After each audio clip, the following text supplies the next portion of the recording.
Oops. Whoopsie. Hello everyone that is tuning in at the start of the stream. Sorry, my ringer was on.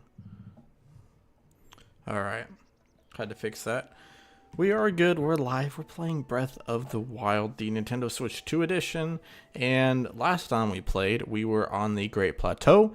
We did all 4 of the starting shrines, got all the runes, Sheikah runes, I think powers, whatever you call them.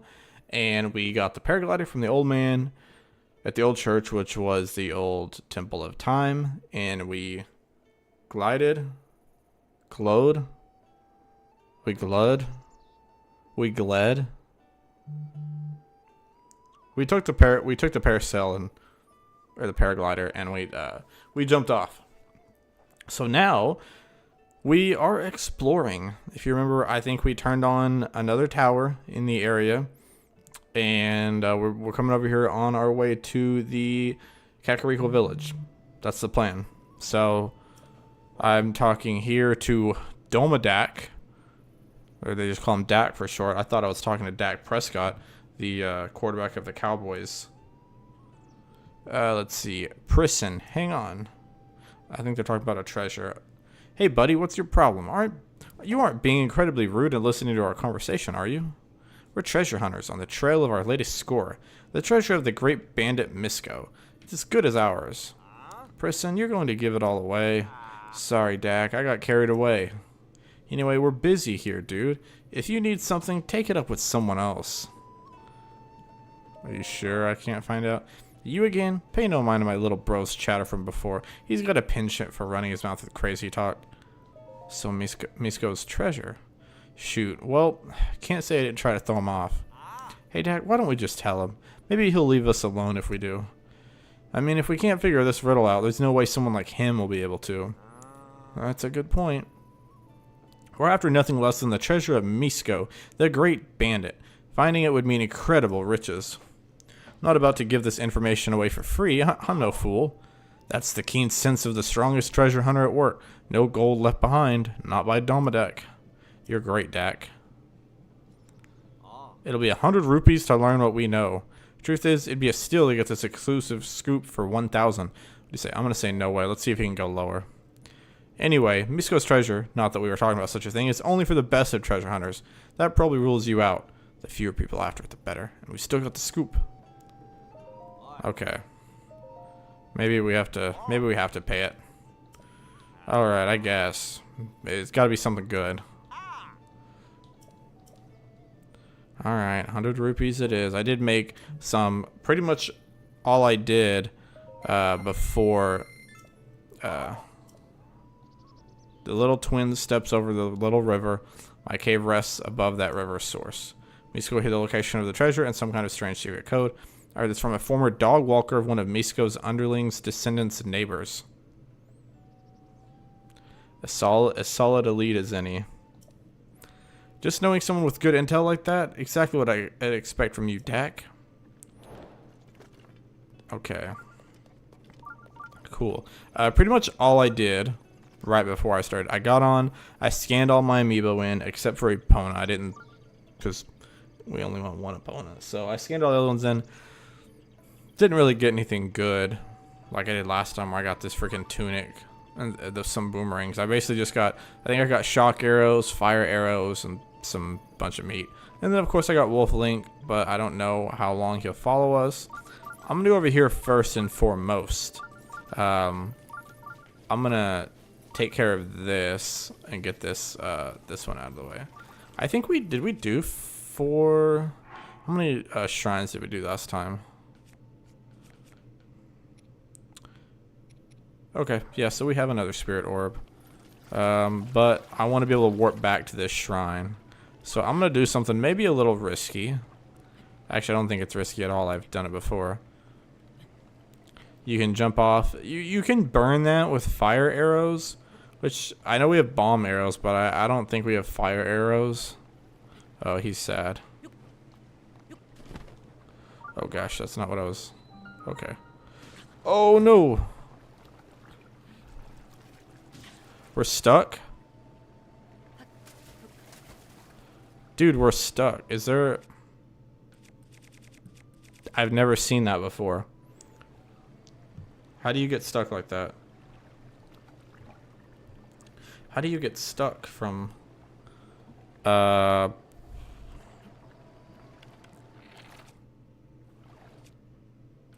do have... Okay.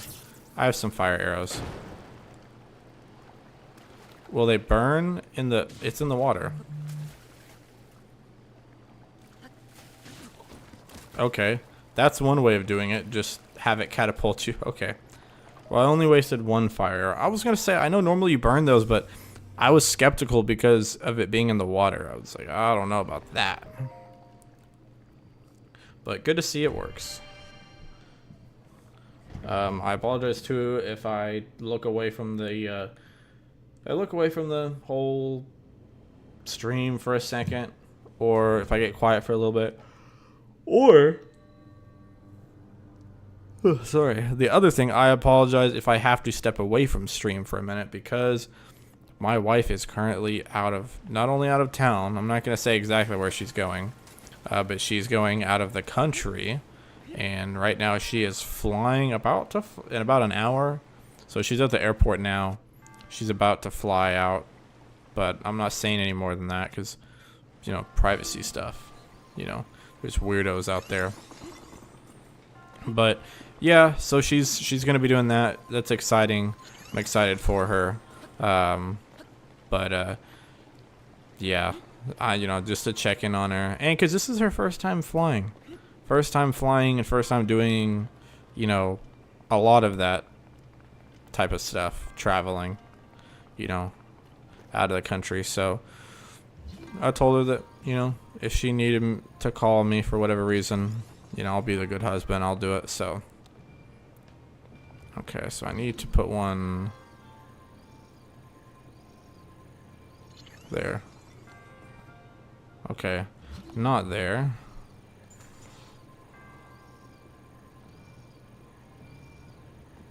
I need to put it like right. I want it to stay up. Okay, that one's gonna need to go because it's making it fall in a weird spot. Wow, that one. Okay. Maybe right there? There we go. Ooh, but now I need one more to kind of guide it. Like right there. Boom, let's go. Let's go. Right there, front row seat to the door opening. A lot of these are really easy. A lot of these don't take up much time at all. They go very quickly. Wow. We honestly might be able to do another 4 dungeons today. So with her, another thing with her being out of town, I said it in my Discord, could be in the Discord server. She's gonna be out of town until she's coming back next Saturday. So I'm not gonna stream tomorrow. I'll be with the family, you know, since this weekend's Father's Day on Sunday. But I'll be back on Sunday, so I will be streaming Sunday night and Monday night. Maybe Tuesday night. I had plans. Then they got canceled, and I told everyone that I was going to be streaming Tuesday in the Discord server. And then those plans might be coming back to fruition, so I don't know.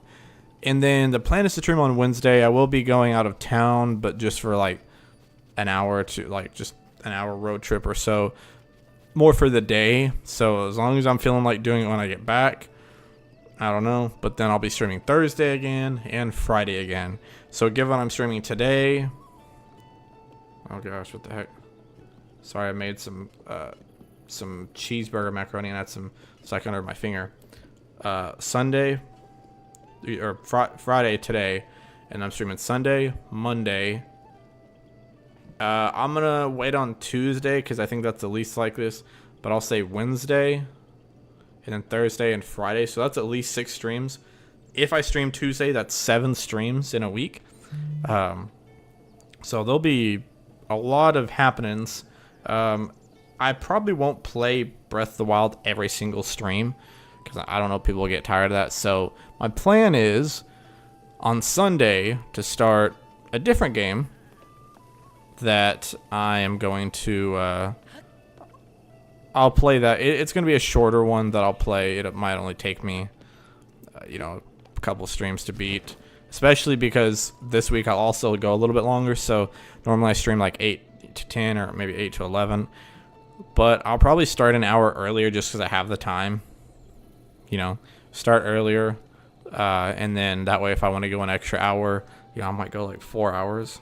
So with this other short game, yeah, probably 2 or 3 streams could probably do it for me because it's not a long one. We got some people visiting here. Let me check my map. So we need to go here. Oh, look at that. Let's go. My boy Justin, one of my old roommates, one of my best friends, he is also playing Breath of the Wild. He actually told me that he hopped in the stream on Monday and was like, it looked really good. Like the new version looked really good, so he wanted to try playing it again. He actually I didn't realize he told me he never finished it. So we could go back and we could climb these mountains and try to do the dueling peaks thing. I don't know why I put one there. I don't think there's anything there.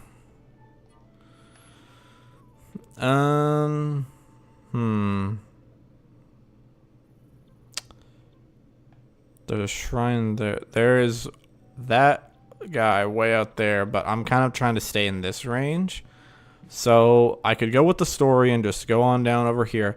I know there's also there is a shrine somewhere in here. I think it's like, you come in here and I think it's like up this mountain somewhere. I know there's one somewhere. And then there's like I said, there's also the 2 on the dueling peaks. So, and I guess we can try and see if you really wanted to. Because we can always warp. I almost said morph. We can always warp back there if you really think about it. That's my favorite part of the game is doing the shrines. So if we can do the shrines, it'll also be nice because it's easier for us to level up or like get. We'll be able to get stuff like more heart containers, more sprint, stamina gauges. So. Dueling Peaks. This was a tower we got last time. We need to get... I know one of them's up there. So I guess let's climb up here, and I'm just going to pray that there is no rain. Problem is, I don't have much of an upgraded stamina wheel. I just have the basic one. So, gonna have to try to be smart about this. I'm sure to an extent, I'm sure I can go around and make things a little bit easier. And then this will also work because if I see any shrines out this way, maybe I can do something about it.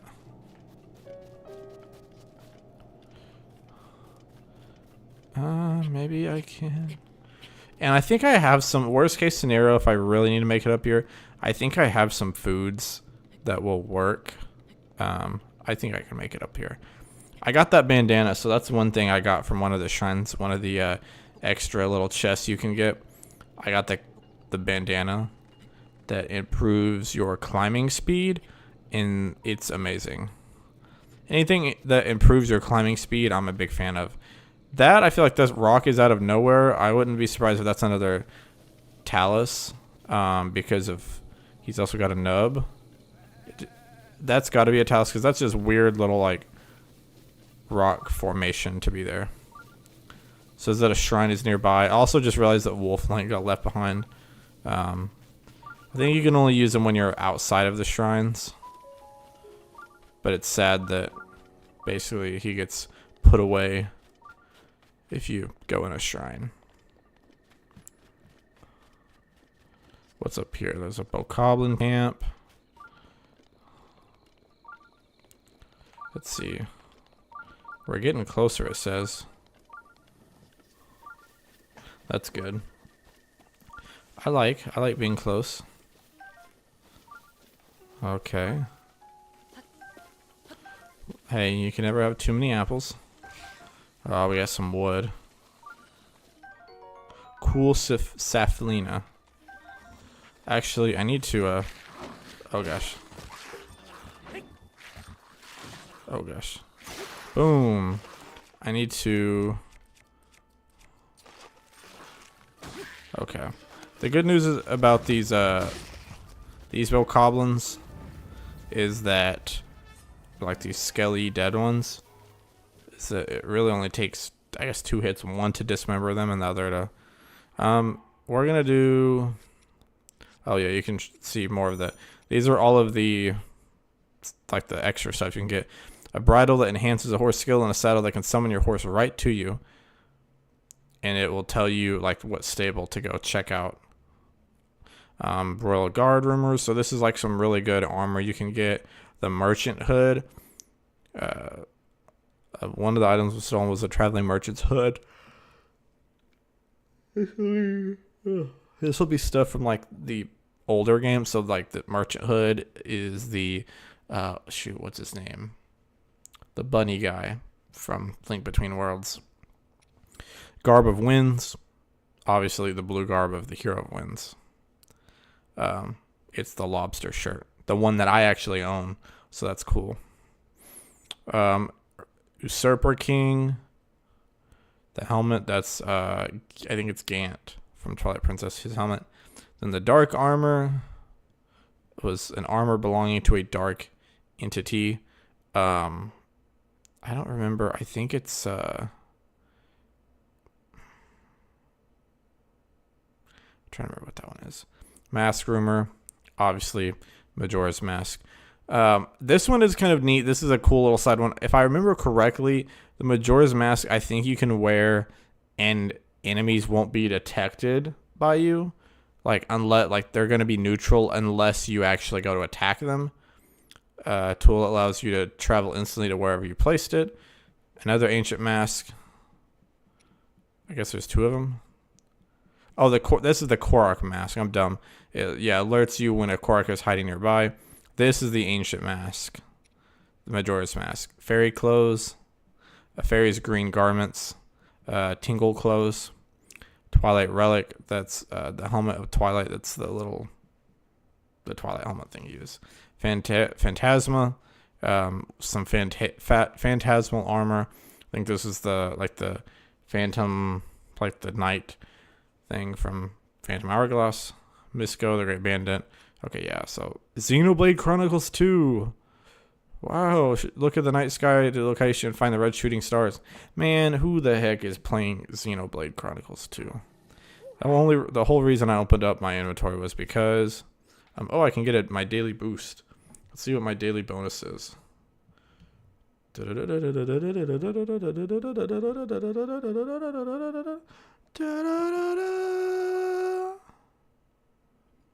Health increase. Restores you to full health. Temporarily increases your maximum heart.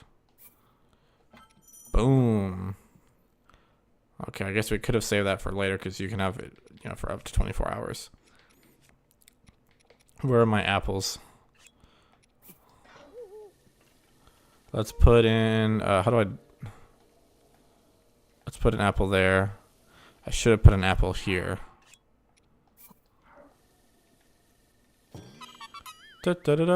Anytime you see statues like that or something popping up, yeah, and then you can just turn around and take the apples. So it can be tempting to be like, oh, okay, cool, I can take this. You can, but wait. You can take those, but just wait a second. Okay, rock salt, yay. Goody. So cool, so awesome. Alright, it might get a little cold up here. Looks like there's some winds. Some wind chill. But I still gotta figure out where the actual shrine is. Luckily, it looks like we can go around a little bit.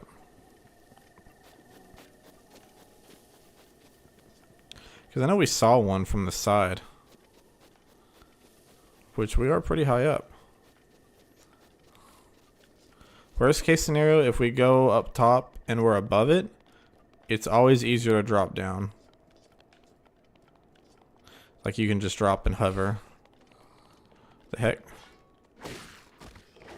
Where do you come from, brother? Okay, but the durability on these weapons is kind of lame because now my Traveler's Claymore is already almost cooked. It's already almost done for.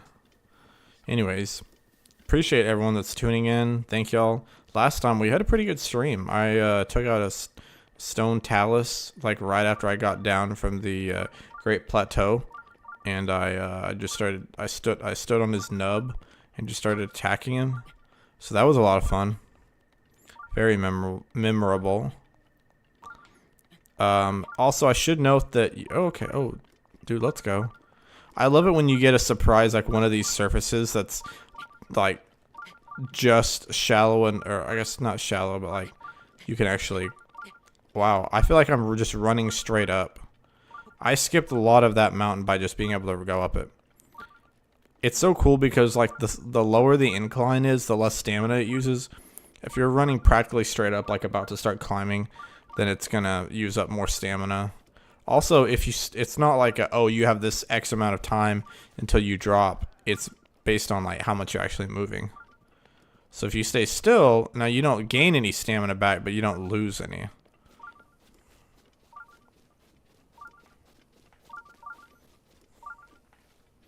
There's 3 balls here. So as we can see, there is one of them. Okay. Get out of here. There is one of them right there. Let's do this. How do I? One's right there. The other one is up top. Now, honestly speaking, probably the smarter thing to do is to try to climb up to that one and then go down, because even if we have to go back up, we can teleport, as opposed to getting up there and then suddenly, uh-oh, you know, now we gotta go up. But there is a ledge there. There's a ledge there. Problem is, not really a ledge after that. So I'm gonna do something that may be stupid, and I'm gonna jump over here. At the very least, we'll land. And you will kind of like go back and forth, like climb up here and then turn around and jump back the other way. So, you know. But yeah, excited to be with y'all, excited to be playing Breath of the Wild again. Not something I would have thought I would have said, like, you know, pretty much any time before the stream, because like I said last time, I'm not a big Breath of the Wild guy. I just never really thought it was that amazing. You know, I thought it was good. I just didn't think it was. The problem was that it had so much hype, and that if you didn't play it on, like, basically on launch, then you were kind of screwed because of the hype. Ooh, I'm sinking kind of low. I don't know if I'll be able to. We'll have to see. Ooh, I don't know. I think I have stamina food in here, though. Yeah, worst case scenario, I do. I have 3 of them. I don't really want to use them because they also they upgrade your heart. Parker, yo, what's up? Thank you, man. I appreciate it. I appreciate it, Parker. Yeah, it's been fun so far. I'm about to be out of stamina. I'm gonna have to use it. Which one of these uses the least amount of health? Probably this one. I'm only okay. Watch me still not make it. Watch me still not have enough to make it. I think I can. I think this right here is going to be like I'll be able to walk on it. Oh no! Okay. I didn't die. Well, I didn't fall all the way down. I just kind of lost my... Maybe I can jump over here. Maybe there's something less steep. Right? I really thought I was going to be able to climb up and hang out on the top of the, like on top of that ledge. Oh gosh, and are you kidding me, dude? It's freaking raining again.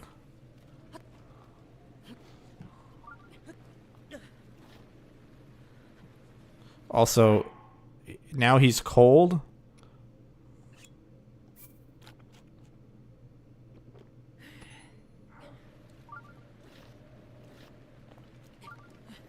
Okay. It wasn't that cold on the other side of the mountain. Good night, man. I hate the freaking rain.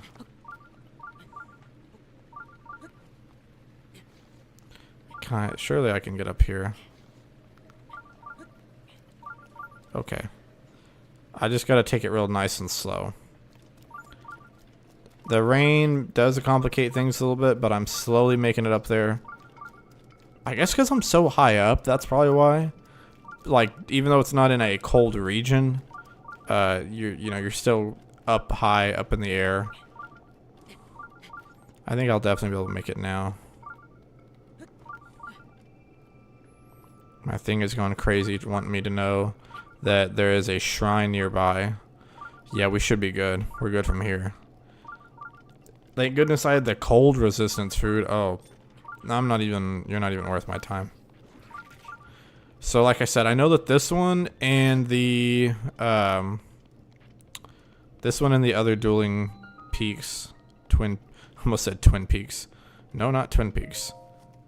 This one and the other dueling peaks tower or shrine are connected. So like part of the solution you have to use, like it's easier to show you when we get in here. Let's see if if this Zelda Notes app is actually going to do something for me, because last time it didn't. It's not really filling out, like my map is updated. I've got part of my map filled out on the game, but it's not went into voice memories. It's probably not going to be anything. Hey, Antonio, what's up? Sorry, I almost said hey, Nog, because I was reading your comment. What up? The shrine atop these peaks share a connection, their memory, the answer to the other's question. Commit to memory before you start, lest to fail you will depart. Yes. So, one of these, I don't remember which one.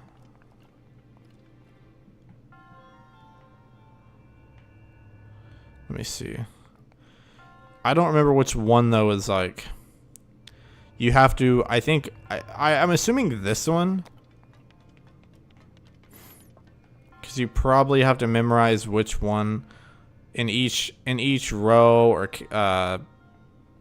column, however you want to do it. Like, if you're looking at columns, I'd call it like 3, 1, 4, 2, 5. If you're doing it in rows, 2, 4, 1, 3, 5. So the last one's gonna be 5 anyways.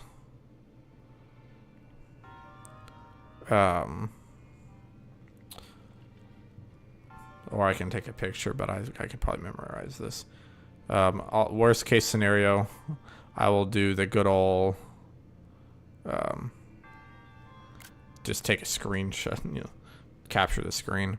Hey, but sorry I never fully responded, but hope all is well, Antonio. I know I tell you that every time, but I'd like to check in. You're always good. You're probably, out of everyone, you're one of the people that's at most all streams, so I appreciate that. I have a couple of regulars. You, my buddy Bates. I've got 2 or 3 others. But probably you and him are probably usually at the most. I feel like I see you at all of them, so I appreciate that a lot.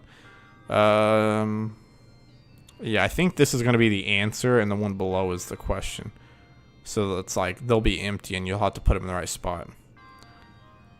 So we're gonna do. We'll do in columns, because I feel like that's easier for me.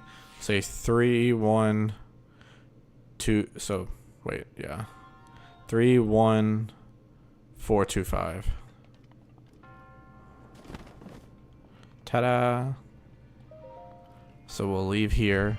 Now the problem is that it's going to be a little harder, because we're gonna probably get freaking cold again. Yeah, that's what I thought. Use the last of our cold resistance food. We're gonna need more. We're gonna need more gear for the rest of the cold. See, now this becomes a lot easier because if we need to go back up there for anything, we can teleport. Because if I remember correctly, you have to, like, I think you come over here and you answer it, and then you get the orb there, and then once you get the orb here, I think you can go back and get that orb. I want to say that's how it works, but again, it's been a while since I played this. Maybe you have to swap it. This is one of the only ones that like legitimately took me quite a while. I think maybe you have to swap them to each other's. So like I need to change this to how the other one was, but I also see this one is interesting because this one doesn't have any in the middle row. So if I do it by, I guess I probably should do it by column or by rows then, because I'm doing it by columns. That's probably how it wants you to do it. Let me take a picture or a little screenshot of this one. Okay, because this one would be 2, 3, and 5, 4. So I'll remember this one by rows. So it'll be 1 or 5, 1, 2, 4, 2. 5, 1, 2, 4, 2. Help me remember that, chat. This one I think was here. I know the last one was down there in 5, so that's an easy one. I think it was like, let me see.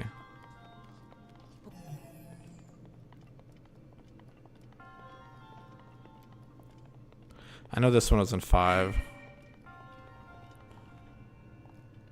I think this one was in 2.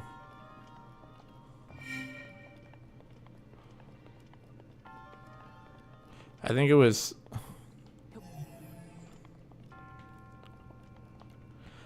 3, 1, 4, 2, 5. Maybe. Yeah, okay. That's what I thought. So now I'll have to remember how this one was to go back and get the other one.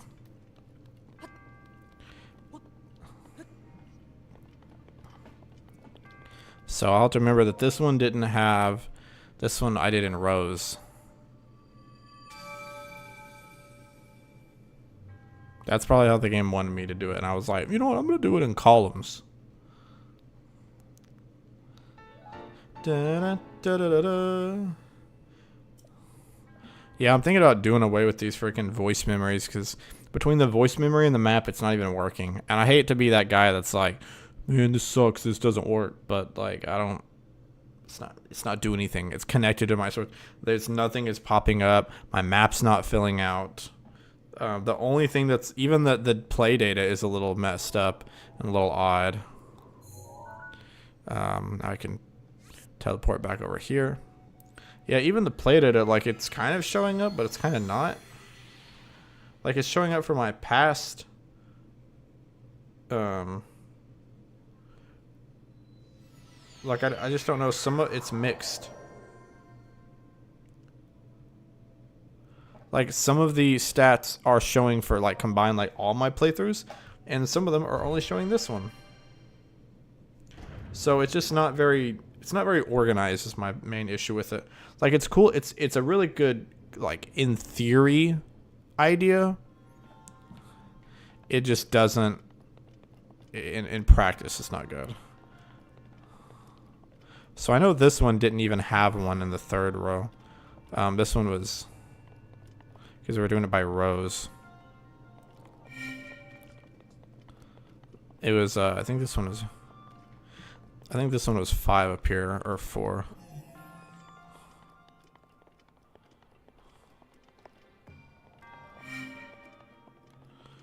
Let's see.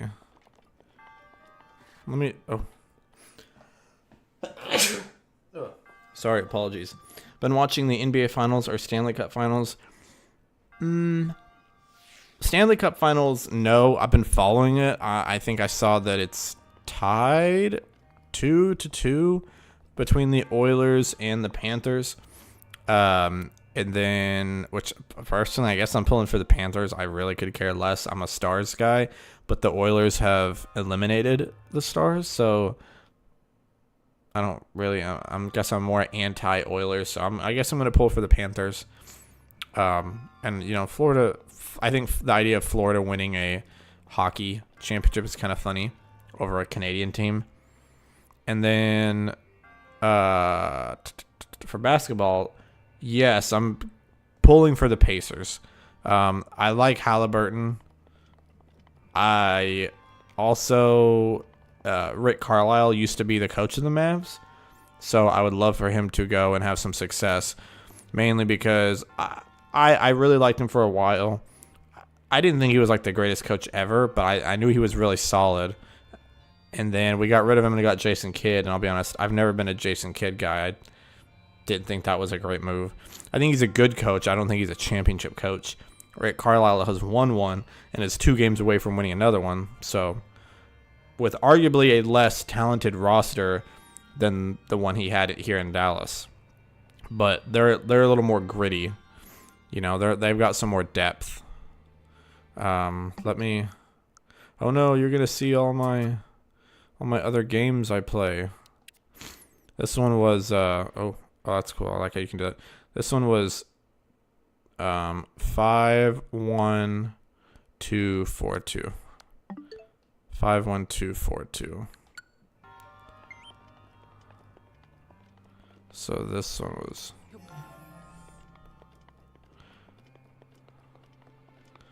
5-1-2.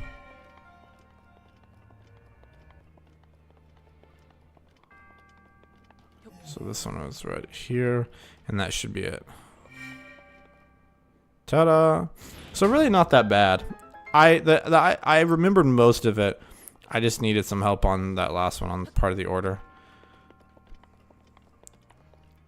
But yeah, I'm and plus because so I'll be honest, the Thunder are pretty close to where I live. I guess it's really just a couple hours. And the Thunder, I don't know, they're just like I applaud them because they're a small market team. Their fan base is very passionate, very loyal. They're very gritty. And I know that they came close during the Kevin Durant and Russell Westbrook and James Harden years. And so a lot of people say, oh, they deserve one. But I'll be honest, I'm just not a shy guy. I'm not an SGA guy. I'll be the one to say it. I know other people say it. Free throw merchant. I think he just half his points are like from the free throw line. Okay, I'm going to get down from here now because I'm going to go back to the main quest because we've been playing for 40 minutes and I said the main thing was going to be, oh, I'm going to get to Kakariko Village and talk to Impa. And almost 45 minutes in is where I'm finally going to get there. But yeah, I don't know. I don't know, man. I'll be honest. I just am not a Thunder guy. I never liked Westbrook when he was there. I thought he had a bad attitude, and I thought he was kind of a punk.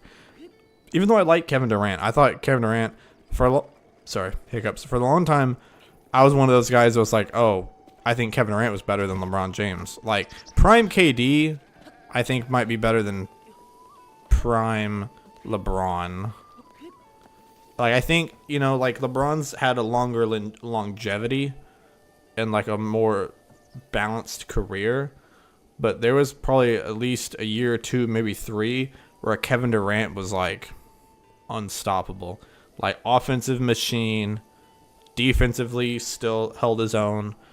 I mean, he was a game changer. I just don't think he really. And I remember there was a couple years where people were saying like, it's LeBron James and Kevin Durant, LeBron James and Kevin Durant. Kevin Durant was going to be one of those players that like, might go down as the top 5 player of all time by the time everything's said and done. That's true. They are playing tonight. You'll have to keep me updated. I can pull it up on my phone here and there and check scores because that's what I did last time. Hang on one second. I'm gonna pause the stream for a second. The wife's calling from the airport, and I told her I'd answer, so I'll be right back. I'm gonna pause it real quick.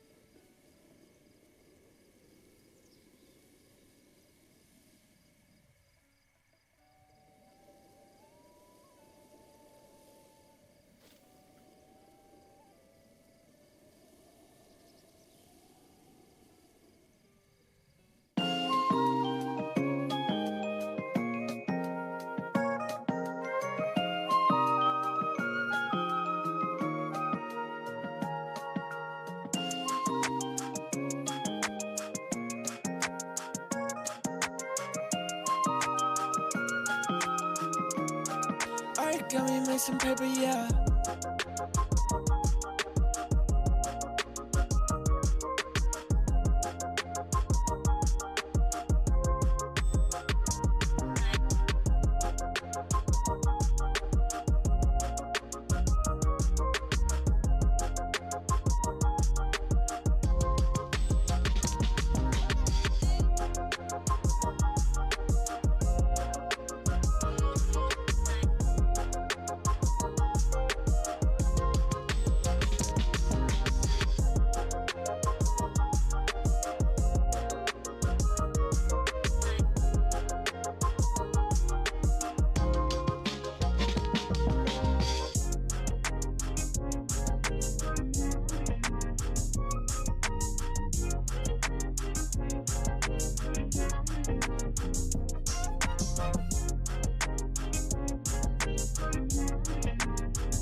Got me make some paper, yeah.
Got me make some paper, yeah.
Alright, got me make some paper, yeah.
Alright, got me make some paper, yeah.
Alright, got me make some paper, yeah.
Alright, got me make some paper, yeah.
All right. Sorry that took so long. Hopefully a ton of people didn't tune out. I apologize. Like I said, it was her first time. It was her first time flying, and she's going out of the country. So, you know, she was obviously a little bit nervous. So, thought I'd talk her down a little bit so she's not as amped up. But I did check on the halftime. It was actually while I was talking to her, I was able to follow like the last minute of the first half, and the Pacers, for those that care, of the NBA Finals Game 4 in Indiana, who is up 2-1. When I started following it, maybe I need to leave it up. Maybe I'm good luck for the Pacers, because when I started following it, it was like 55-52 Thunder with like a minute left, and now that it's halftime, they're up 60-57. It was OKC had a 55% chance of winning, and when I started watching, and now that it's halftime, they're up 3. They have a 59.1%, so that's almost like a 14 to 15 point swing or percentage swing. So I guess I will leave it up. She's getting back on her next plane. So, and honestly, I'm going to turn off the notes app because that wasn't doing diddly squat for me. That was kind of a waste of time. So, yeah, what we're doing. Oh, I want to pull Epona out of, the stables so we can do some riding. I'm sure that it'll honestly be a lot quicker using a horse. Hey, I don't want directions. Too bad. Welcome to our stable. I'd rather just take horse. Epona, let's go. Max strength, max speed, max bond. Dude, she's the GOAT, bro. That's okay. Where's she at?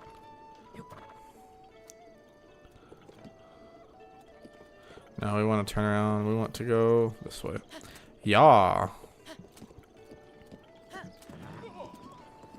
Look at this, dude. Nothing better than riding your horse on the way to Kakariko Village to go see the legendary Impa, running over birds. She doesn't have insanely great turning speed, but oh well. Oh gosh. Okay. Didn't like that Kakariko bridge. Maybe I'll soothe. Oh. Oh. Yeah, okay. Dork. Yeah. Alright, it's still probably faster than if we ran. It'd be quite a ways. Oh, look who it is. My man. My man. Has to. Shalaka. You can see me. Yes, that's right. You're not John Cena. I can see you. Shalazar. It's been 100 years since anyone has been able to see me. I'm S2 and I need your help. You're a big Korok, my guy. You must be one of them corn-fed boys. Been eating a lot of beans. Those monsters over there stole my beloved maracas. I think they're still on the other side of those rocks.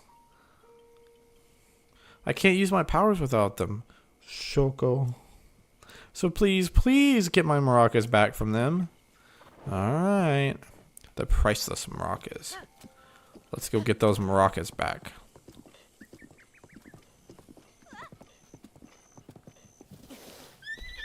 About to take them out. Take them out and take them down, boys. Boo! Oh, one of them fell off. One of them fell down. Boo! Okay. Okay. Unnecessary. Oh, the horse kicked him down. Let's go. Let's go, dude. 13 ignites halberd. Boom, boom, boom, boom. Cooked him, dude.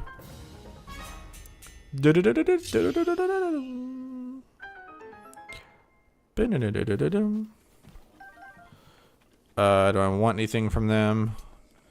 I hate when this happens. I gotta run down there. Who are you? I got a question for you, kiddo. Are you much of a mountain climber? I was back when I was your age. Nothing gets me going like the sight of a treacherous cliff daring me to climb it. I'm selling a few things I picked up in my travels. Okay, what are you selling? Stamina stuff. Oh, no, I'm good. Goodbye. Goodbye.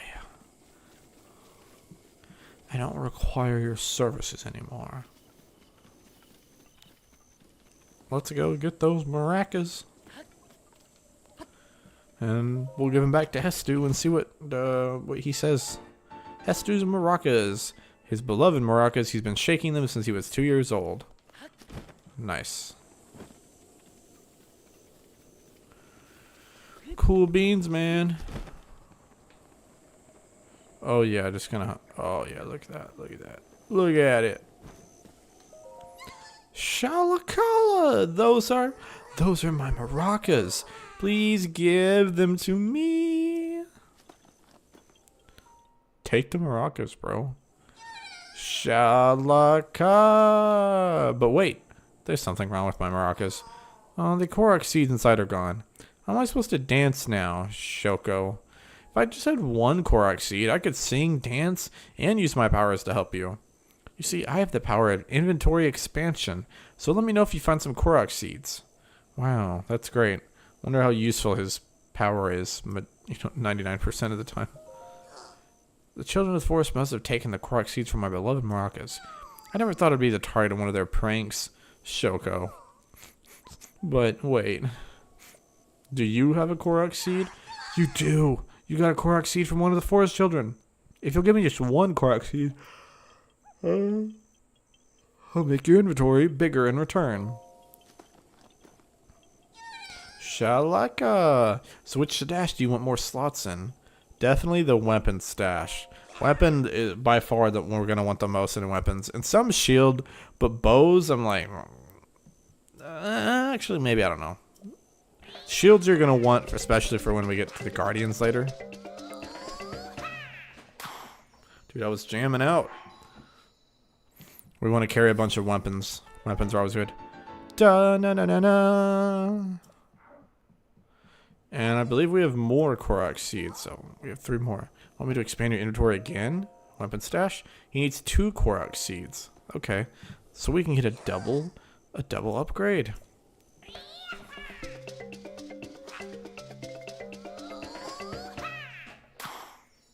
Let's go.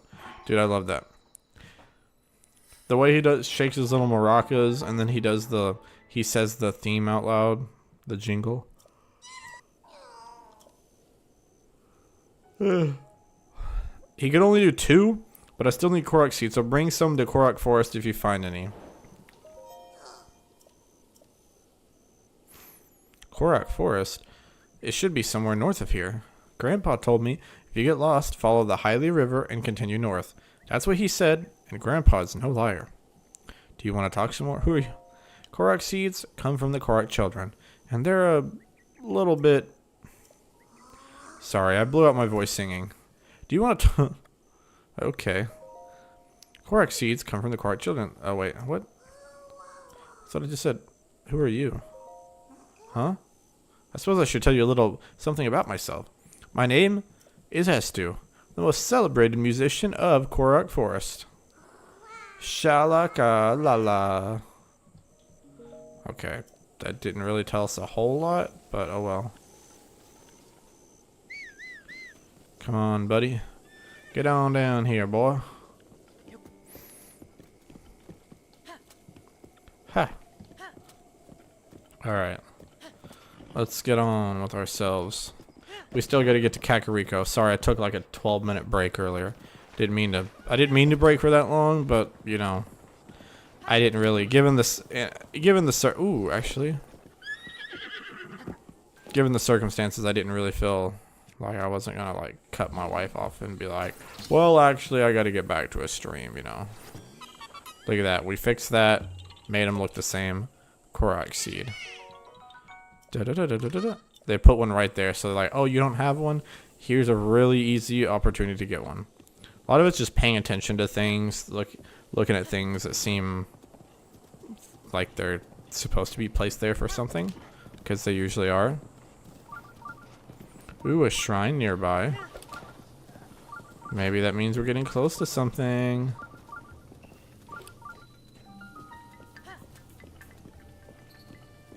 And here we are, ladies and gentlemen.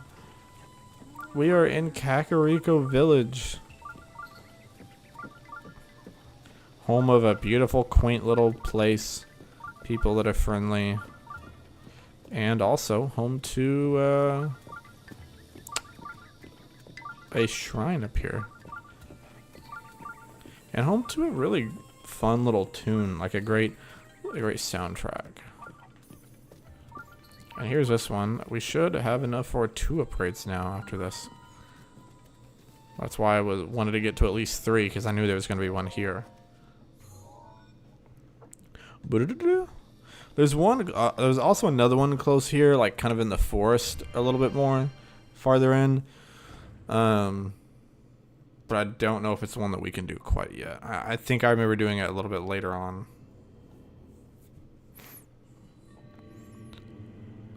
Talo Nag's teaching. Oh, is this one of those? This might be one of our first combat shrines. Eightfold blade.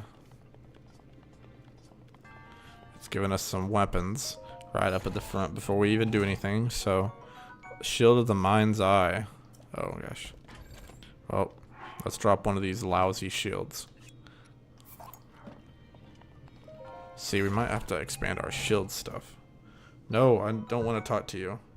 I said... Okay. My phone thought I was talking to it. I said, see, we... Not, you know, her name, its name.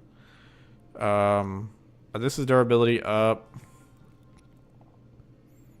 I think we're good with this. Let's go ahead. Alright.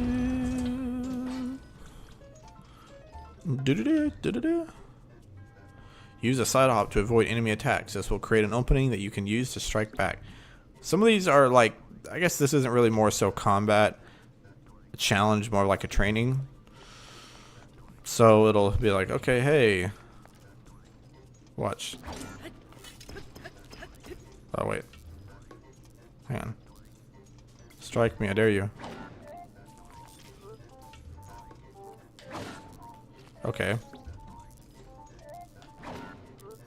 Come on. Flurry rush, there we go. It's trying to get you to do a flurry rush. Do a backflip to avoid enemy attacks and create an opening to strike. So same thing, except for you basically just wait till like right when they're about to attack.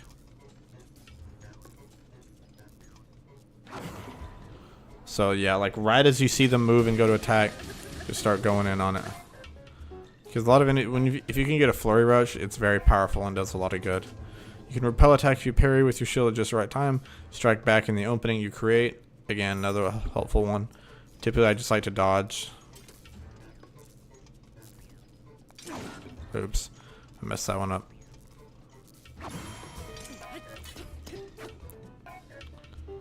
Okay. It didn't even let me start attacking. Build up your power and re-release it to enlarge a charge attack. Catch your enemies in this motion. Okay.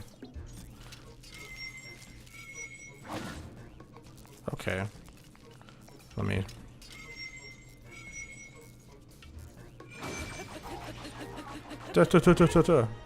See, you can get a lot of... You can do a lot of damage, but...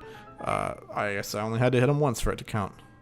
You've done well to learn these crucial skills. Now, proceed.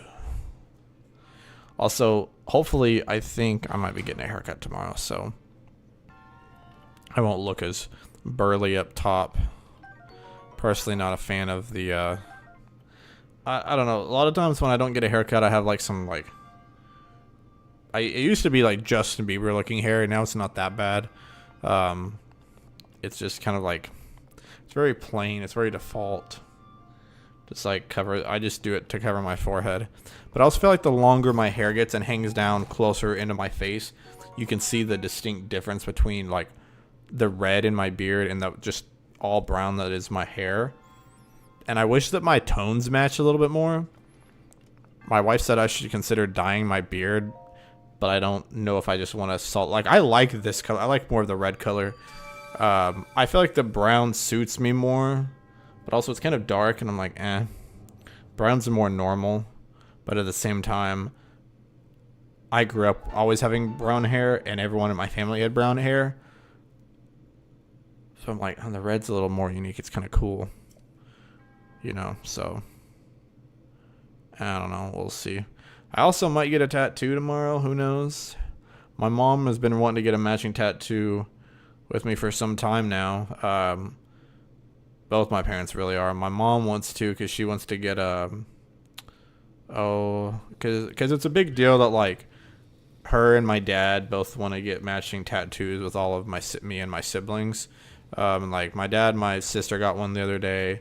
I know that my mom has matching tattoos with, I think, both my brothers and then one of my sisters. So it's me and my other sister. We're the only ones that don't have one with her at this point.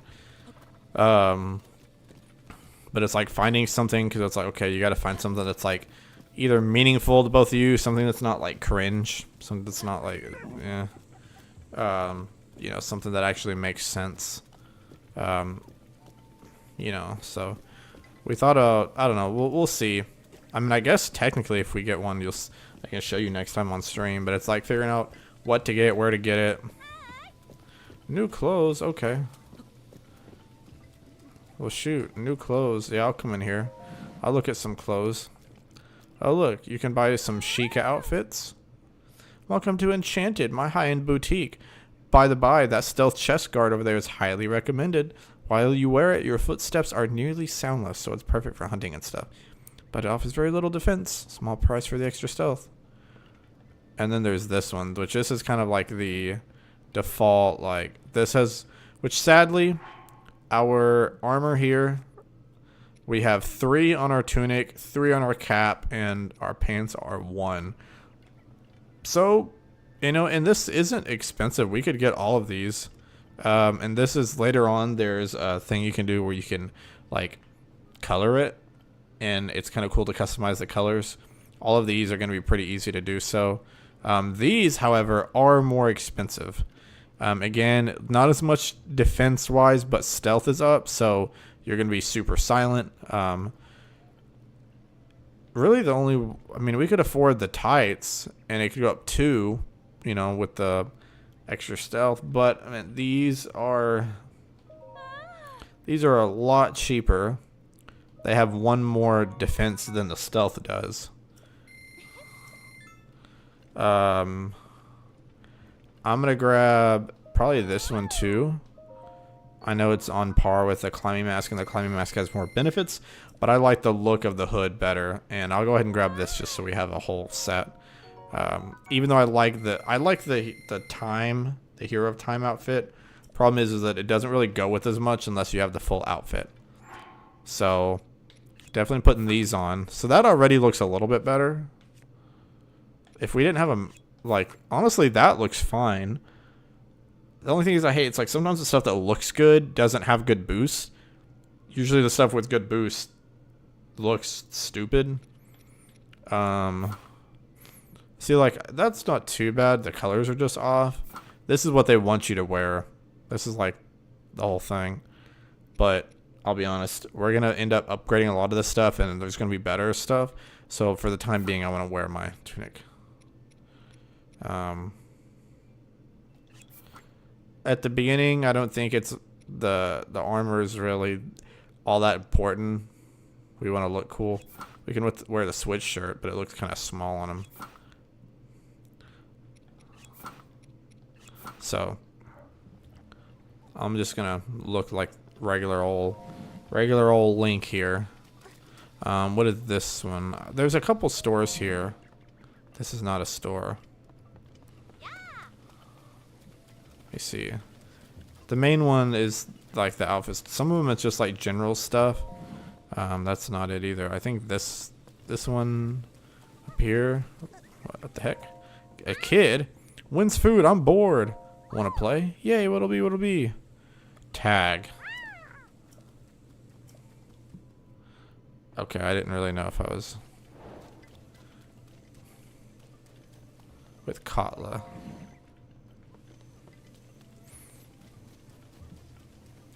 I guess I got a tagger.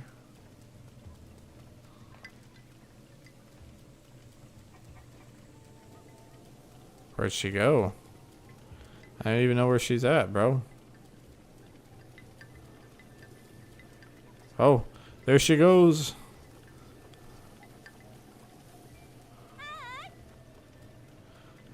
I'm gonna get you. So, what?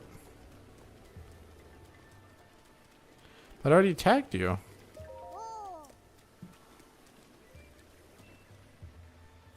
The heck? Is there a... Her sister is too busy with her cooking out time to play. Kala is more bored than ever.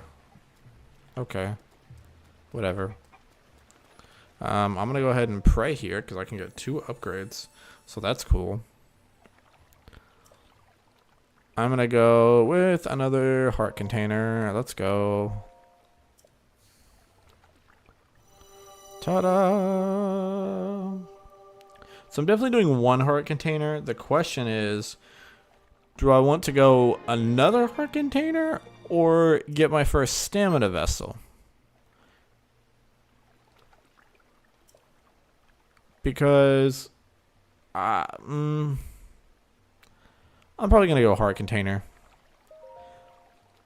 Yeah. I generally go heart container until I get to about 10. Because this isn't like a lot of other Zelda games where like, oh, your strongest enemies, like your bosses, might do like 2 or 3 hearts at a time.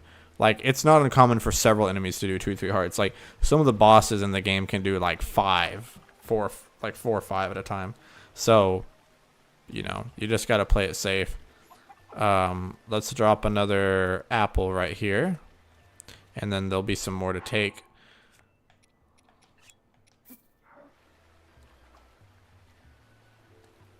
Okay, thanks, buddy. Please just drop it in the thingy. There we go. Do. Yeah, haha. Okay, now we can take these apples. Trying to think what else important stuff there is to do. Obviously outside of the, there's an inn here you can stay at and you know, rest up. I think it's kind of peaceful even though it's raining, which is crazy because it's raining in real life. Here's some more. So there's carrots. I think this is like probably like stuff like cooking ingredients maybe. Yeah, butter, bokoblin guts, swift carrot, bird egg. Nothing that I really need that much. Here, and then I assume this is like, this looks like potions. Or like fire arrows, so I could buy arrows. I'll be honest. Ooh. I'll take them all. I always love to stock up on arrows because arrows can be a thing that, yeah, that's fine. Arrows are something that you don't want to run out of. 200 rupees. Oh shoot, that's a lot of fire arrows. What are these? Oh, a bundle. 80 rupees. Okay. How many are there to take? There's 10. Oh, but they're 20 each. I guess give me like 5.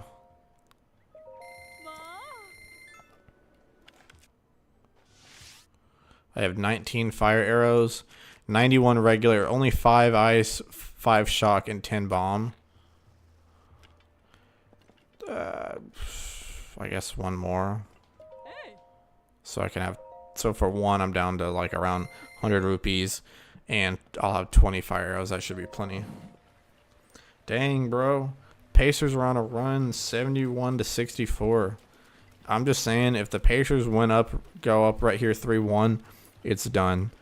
I know people always make the joke, oh, well, a 3-1 lead. You know, anyone come back from a 3-1 lead? Nah. There's a reason why it's only been done, like, once, I think. You there. Who are you? How dare you trespass upon Lady Impa's abode? Huh? Is that a Sheikah slate? But that would mean you are... No, it's not possible. Can it be? Or I guess I should have... Okay, no, that's not possible. Can it be? Please forgive us for behaving so rudely. Of course, we've heard the legends from Lady Impa herself. Please, friend, go ahead and step inside. So they did not trust us. No trust. They don't trust us, homie. Oh. Paya, a man? That's me, dude. I'm not I'm just a man. I'm the man, bro. Huh? Is that? It's a Sheikah slate. Could you be the hero my grandmother told me about? What was his name? Oh, it's not that I forgot. I'm bad with speaking. As for me, my name is my name is Paya. Phew, I got it out. I know I should be able to say that easily, seeing as how it's my own name and all. I'm so sorry. Anyway, my grandmother's been awaiting your return ever since I was little. Please hurry inside. Bro, she's so nervous. I'll be honest. Paya, what a waifu. She's very timid and shy. But you know, see, if you played an anime game, you get like 30 of those. But the problem is that I can't talk about anime waifus now. Gotta listen to this. It has been quite a long time, Link.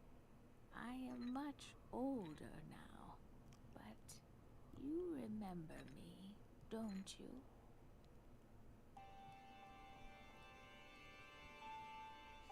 Do I? Do I remember? I don't know. What is the matter? Oh, I was about to get a drink. I thought the cutscene was still going. You are looking at me as though I am a stranger to you. Those eyes, they lack the light of familiarity. It is I, courageous one, Impa. Surely you must at least remember the name Impa. I see. So you've lost your memory? Well, it matters not. In fact, that may be actually a blessing in disguise for the time being. Dearest Link, please come a bit closer. Okay.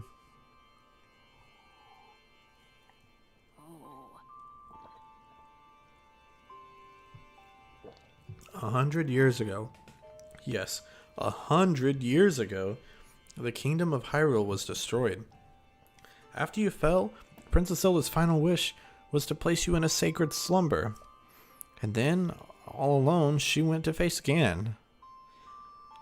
Before Princess Zelda went to nobly meet her fate, she entrusted me with some words she wished to say to you. I've been waiting 100 years to deliver the princess's message. However, these words which the princess risked her life to leave you, well, if you are to hear them, you must be prepared to risk your life as well. But I'm afraid that burden may be too much to bear while you are still without your memories. I leave the choice to you. When you feel you are ready to receive the princess's message, return to me. So I can just hear it at any time. Also, a couple things. One, notice how that thing behind her, very important. I think we kind of saw it earlier during when the king was talking. This thing, also important.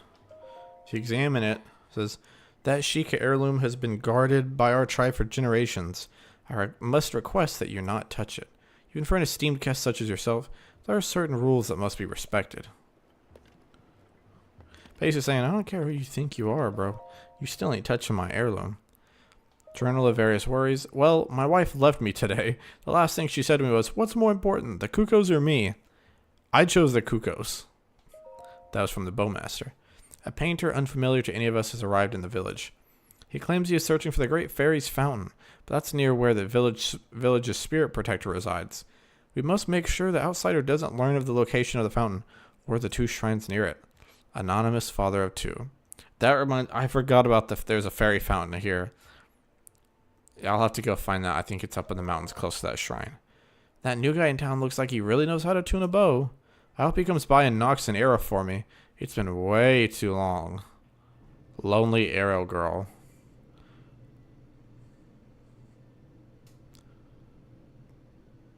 Why do I get the feeling that she's not talking about an arrow? She's just been way too long. That's got to be an innuendo. Don't try to pretend like Nintendo doesn't like to throw innuendos in their game, because you know that they do. Day in, day out, I'm outside barking people into the shop. I don't mind, really. It's good money, and busying myself helps to numb the pain. But the only thing that really helps me feel better is walking among the fireflies. Unfortunately, we've now been asked to not walk around at night because it's dangerous. I don't know how I can cope without the fireflies. Struggling shop girl.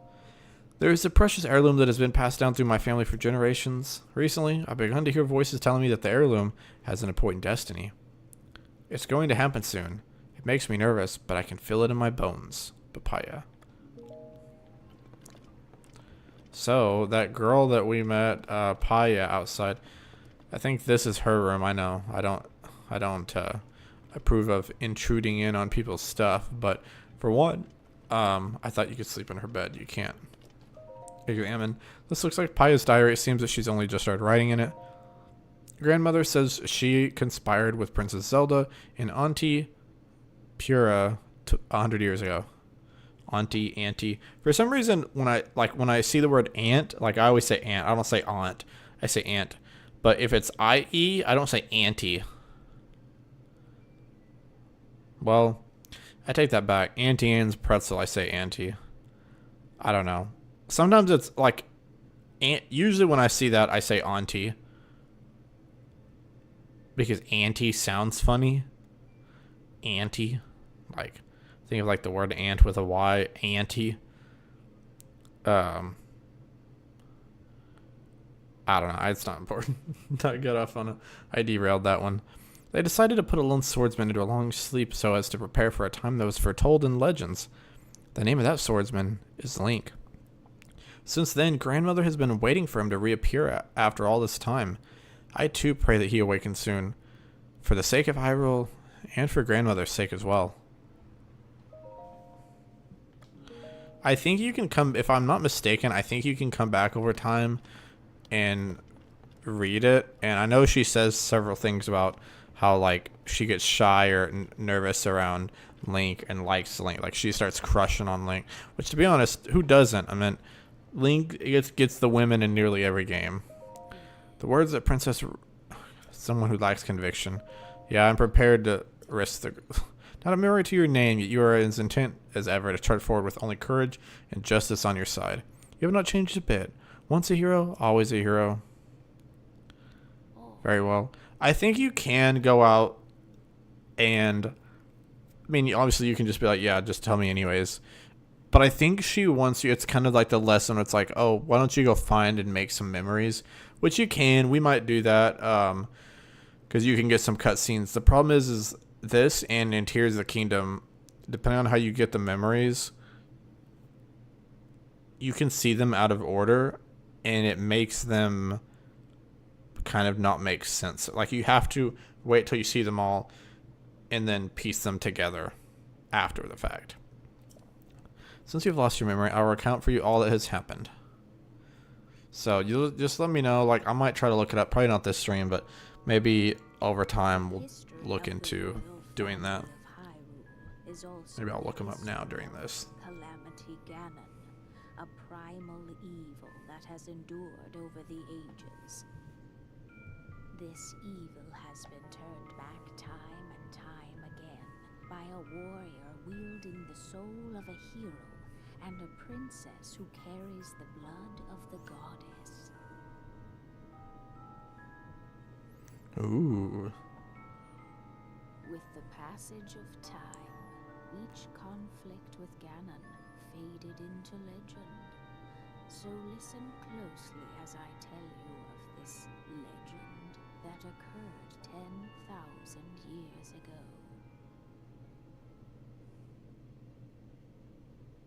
Hyrule was then blossoming as a highly advanced civilization. That it was. Even the most powerful monsters posed little threat to the denizens of the realm. The people thought it wise to utilize their technological prowess to ensure the safety of the land should Calamity Ganon ever return.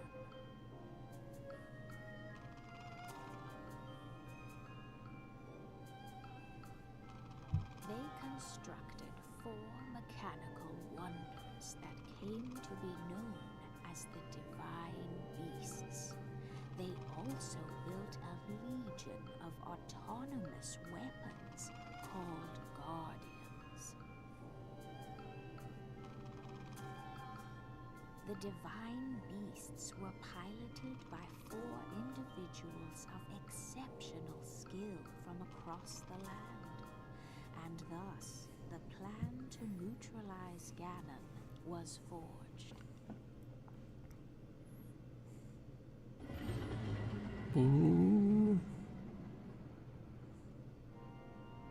Upon Ganon's inevitable My boy Bates is playing Mario Kart World. Let's go. princess and the hero fought alongside these 4 champions against this ancient evil. My guy Justin's playing Breath of the Wild and Bates is playing Mario Kart World. Tasked with protecting the hero as the divine What do you think of unleashed what do you think of Mario Kart World so far, Bates? Give me your review out of 10 or out of 100 if you prefer either one. And then quickly rank it compared to the other mainline Mario Karts. Because for me, it's Double Dash and Mario Kart World right underneath it. And then I'd probably go Mario Kart DS. Because that one was actually pretty good. That one or Wii. I probably liked Mario Kart 9 out of 10. You know? Yeah, it kind of is a Mario Kart 9. But you're right. It's no Duck Detective. Honestly, Duck Detective is goated.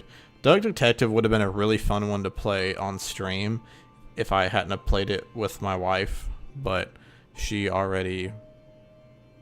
Man. But maybe there's a sequel coming out. But again, now that we played the original, she's going to want to play that one with me. So maybe we'll play it on stream. Who knows? DD and DS are tied for first. Yeah, that's fair. I really like Mario Kart DS, but I feel like I don't have the same nostalgia with it as a bunch of other people do. Because I've seen a lot through this Mario Kart World discourse online that a lot of people love and are very passionate about DS. It's kind of crazy that handheld Mario Kart is. It was a really good game. But I actually never owned it. But I just played download play with other people, and even download play was incredibly fun. I have it now though, so I might have to go back and give it a try and play through some of the different courses. In preparation for the foretold revival of Ganon, we strove to follow the lead of our ancestors of 10,000 years prior. But in the end, despite our best efforts and careful planning, we underestimated his power. In order to ever avoid making that grave mistake again, the princess left you these words. Poopity scoop, scoopity poop. She said, did she say free the 4 divine beasts? That's what she said? I don't know. I don't know if that's what she said. I think she said, this is the year that the Cowboys win the Super Bowl. Maybe. The 4 divine beasts are the ancient Sheikah weapons wielded by the 4 champions who Ganon defeated. The divine beast Vah Rudania, controlled by Daruk of the Gorons. The divine beast Vah Meadow, controlled by Rivali of the Rita. The divine beast Vah Ruda, controlled by Mipha of the Zora. And the divine beast Vah Naboris, controlled by Urbosa of the Gerudo. It would be extremely ill-advised to face Ganon without the power of the divine beast to help you. You must infiltrate the divine beasts that were stolen away by Ganon 100 years ago and bring them back to our side. More information about these divine beasts can be found by locating the 4 races scattered across Hyrule. Not entirely true. You can 100% go and defeat Ganon as is now, but are we going to do that? No, because I think that would kind of kill some of the vibes of the whole playthrough. Sheikah Slate will guide you on your way. You must go where it tells you and meet with each leader there. Free the divine beast. So that's like our big main objective for like the majority of the game is free all the divine beasts. Seems to me that your Sheikah Slate is not yet complete. The device Princess Zelda left you is your guide and also your memory. Now let's see. Someone at the research lab in Hateno Village might be able to help you. Hateno Village? Ah, Hateno Village, way out there. The location shining on the eastern edge is Hateno Village. It's a small village, one of the very few places that avoided suffering significant damage during the Great Calamity. Another main quest. You are Princess Zelda's only hope, and Hyrule's as well. You cannot turn back now. Follow your heart and seize your destiny. Okay. Well. Oh, I love the sound of rain. Link, are you leaving now? Darkness and evil are oft bedfellows. Beware the roads at night. I'll be your bedfellow. Your fellow bed. Okay. Our horse is here. So, new clothes, cute. But we already went in there. So, the 4 different divine beasts are kind of in this region, but locked mementos. It kind of wants us to go here first. I do think we should. I thought about going and trying to get the memories, like, before we even do anything, go in and get all the memories, because I really wanted to try to get them in order. Problem is, it's kind of hard to do. If you get them in true order, according to this guide, because some of them you can get on your own, some of them are main quests, so, and because, you know, you have to be able to, like, access different regions, have the proper stuff. According to this, which makes sense, is that you can't actually really, and if you try to go get them all in order, you'd really be wearing yourself out going all over the map. It would probably be an easier thing to do when we unlock more of the map and can fast travel. So, unfortunately, for the moment, I'm not going to do that. But hey, good news is, Pacers are up 10 over the Thunder. The good guys are on top. I'm going to be so happy if the Thunder lose. I know I probably shouldn't be a Thunder hater, but I'm going to. And the Pacers are, I feel like, are kind of fun to root for. Who doesn't love Halliburton and, you know, Rick Carlisle, you know, former Mavs legend. So here's all of their memories, but the Sheikah Slate data has been damaged. So we're going to go over here to our locked memories. That's not what I want. So we need to go back across the bridge, and we're going to go this way instead. So we're basically going to go back the way we came from.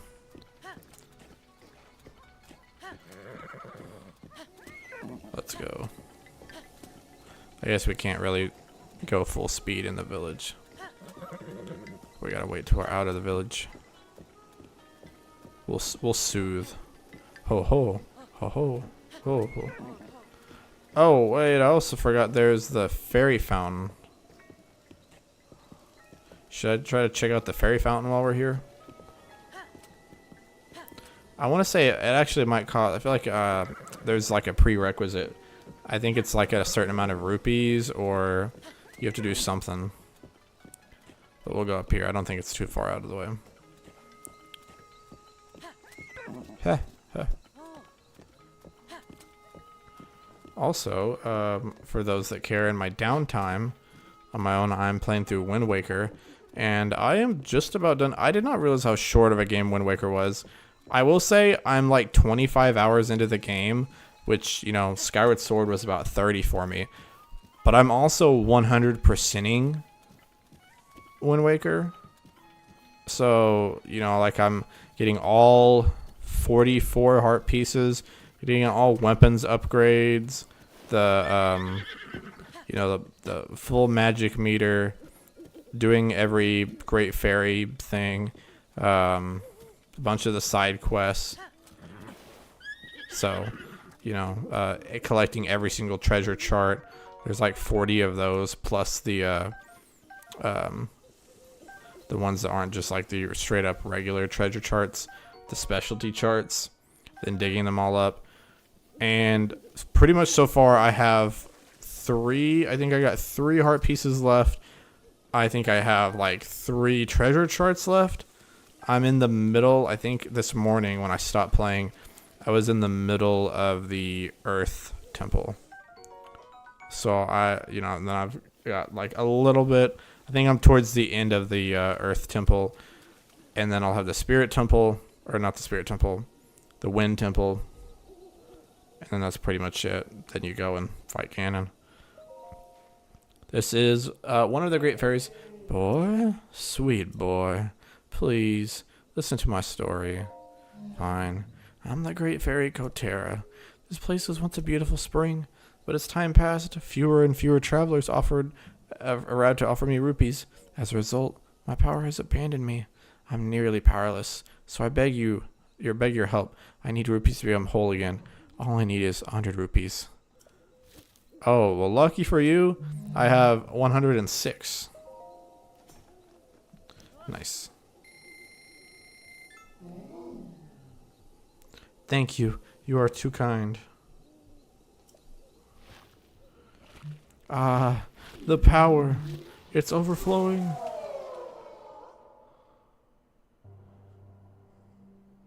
Ding. The Great Fairies kind of says, am I a Tyrese Halliburton fan? I'm not gonna say I'm not like a bandwagon. I'm not gonna be like, oh yeah, dude, I've been a fan for a while. I'll be honest, the reasons why I like him are kind of shallow. I like him because he's been going to like I'm a big wrestling fan, big WWE guy, and he's been going to a lot of events for years, and even before he was like a big name player, he's been a big supporter of him and been showing up, and I like it when other celebrities and athletes show other support for stuff I like. So, and he's been a big fan for a long time, and been pretty outspoken about it. So I've been like, oh, okay, the Pacers are not. It'd be different if it was a team like I didn't like or I really despised. Then I would be more inclined to be like, I don't care. But him and Brunson too. Jalen Brunson's a big WWE guy. So it's funny because they've actually appeared in a WWE ring together and done like face-offs and stuff. And then of course they've played each other in the playoffs like 2 back-to-back years. Halliburton sent Brunson home both times, but yeah. So I'm rooting for the Pacers because of that and Rick Carlisle, and I just don't like the Thunder, and because I know a lot of Thunder fans and they're kind of obnoxious, and they think that SGA is like the greatest to ever walk the earth, and like they would lick the sweat out between his toes, and it's really weird. The amount of people I know that just post his workout videos and be like, oh my God, SGA's working in the gym. He's back for another day of the grind sesh, and I don't know. It's SGA fans are weird. Like they worship him. As they say, one good turn deserves another. I can help you, boy. Allow me to enhance your clothing. It's the least I can do, but I'll need the necessary materials. I should be able to enhance your clothing a little bit. Let's see what she can enhance. See, this is what I was saying. So we can enhance some stuff. I think we should be able to do all these because we have plenty of Bokoblin horns. Let's do the pants first.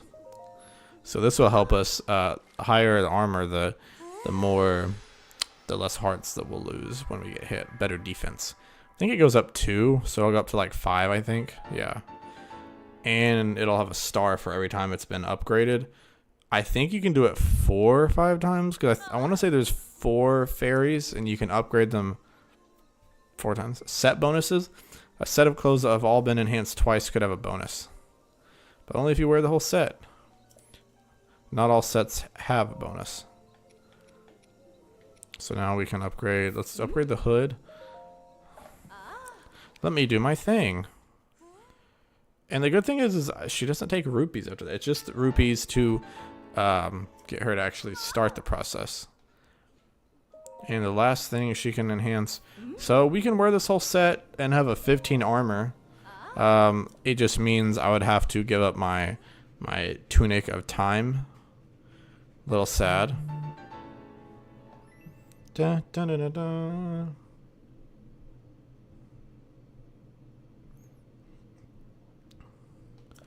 All right, I guess we can.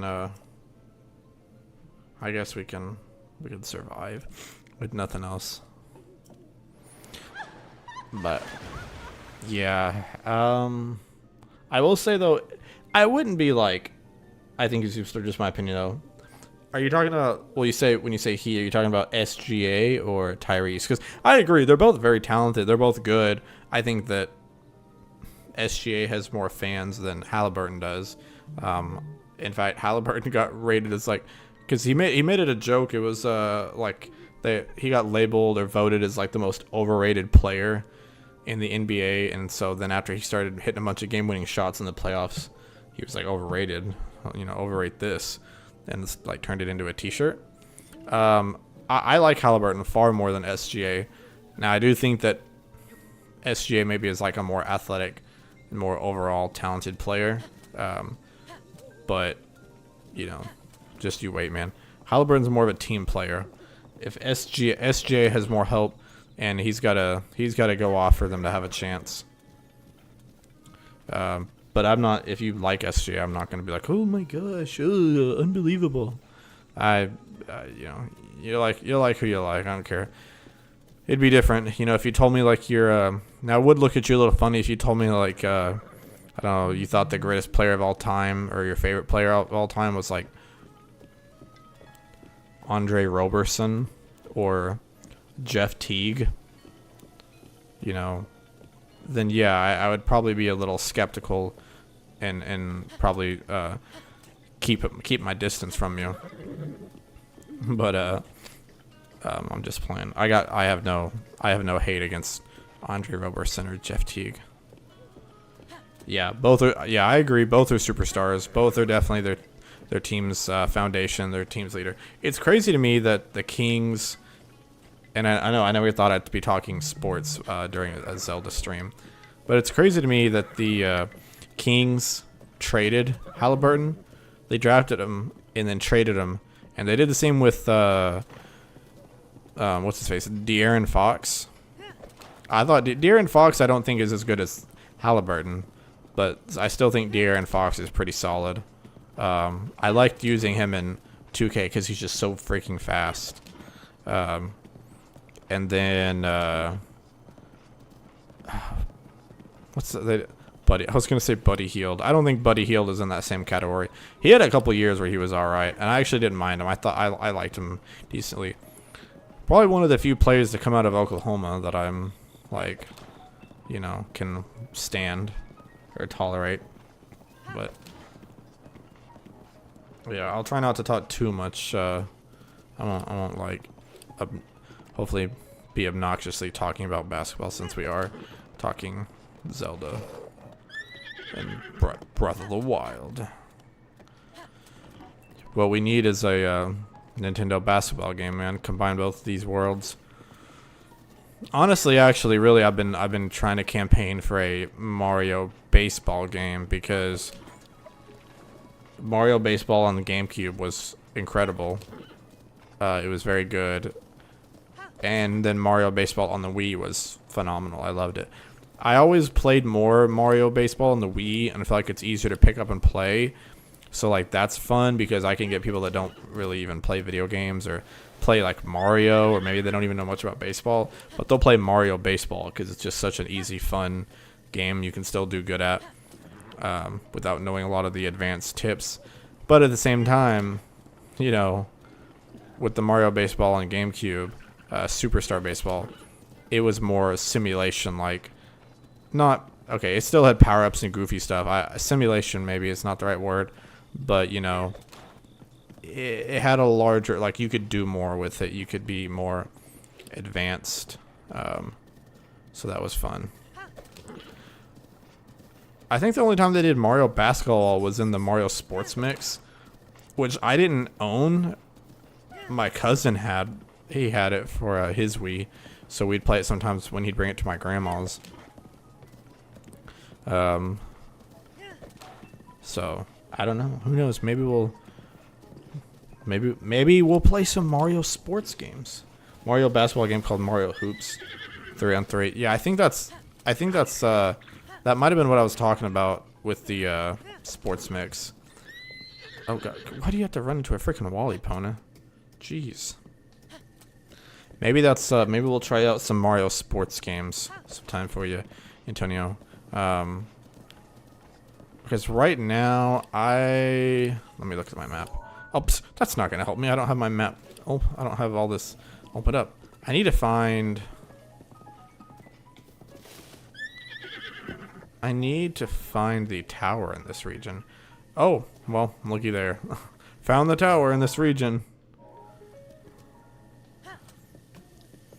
Honestly, that's one of the first things I usually do in open world games like this, is I just go and try to find all the towers or like whatever thing I have to get to you know, open up the map.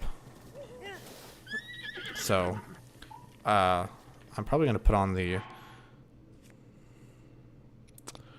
going to put this on. I guess I'll put this on. That kind of matches, actually.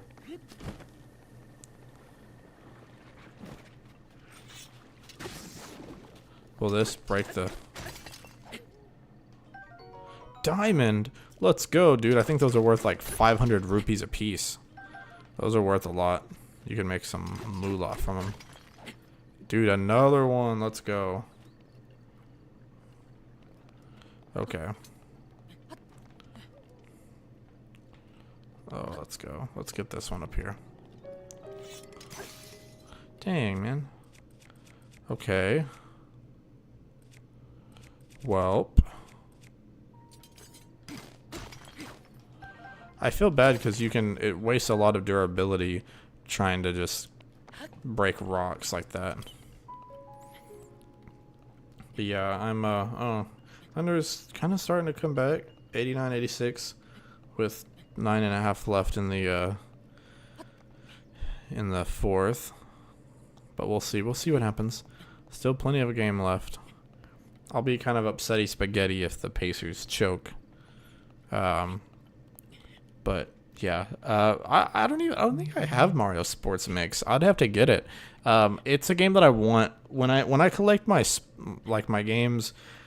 Generally, oh gosh, I'm not gonna be able to make it, am I? I'll have to. Can I eat that? Okay, I know I had some food with some stamina. I still don't think this is going to be enough to make it. I'm worried that ledge is not flat enough for me to be able to stand on. I'm worried that I'll slide.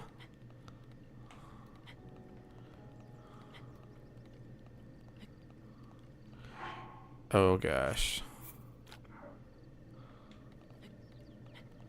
Okay, let me reassess. If I could get over there.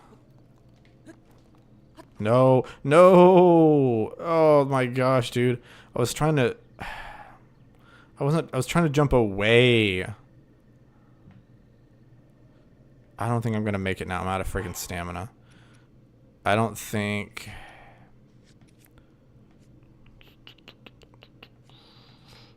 there's anything I can just eat, because I have to cook anything with stamina to get. Because if that freaking... Yep.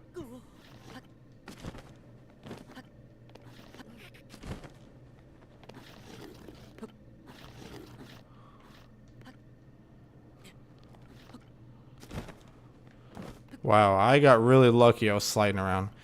Well, now I just wasted my freaking health food items. Even with the extra climbing speed, I'm like, come on. This is when the stamina upgrades would really help. Because I'm not going to make it, dude. I'm already halfway. I would have made it too if I could have just jumped off and sailed over there. I had like 4/5 of the stamina wheel. I could have made it and then finished up any remaining amount of climbing that I had. No, I'm not going to do it. Okay. Maybe I need to try to climb up here.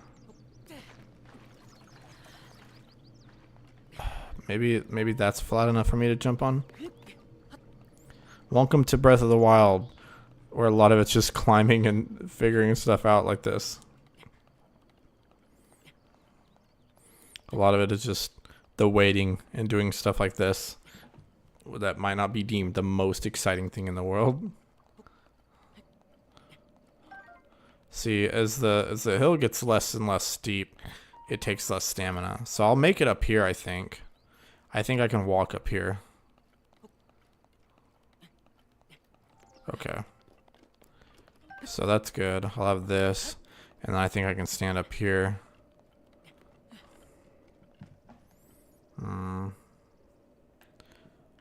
Still think that's too high for me to climb. Oh yes, more of this. Okay, I might be able to make it over there. If I climb sideways, I might have a shot at making it up this mountain. Actually, I think I can. Yeah, probably got it.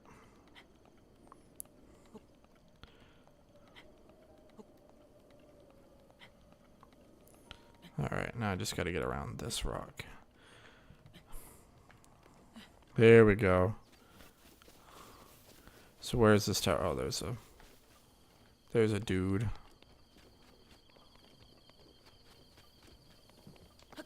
Will this alert him if I start smacking at this?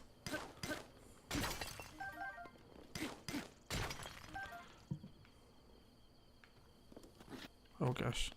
I need to get away before he sees. Oh. This guy's gonna see me. No. Wait, hang on, how do I...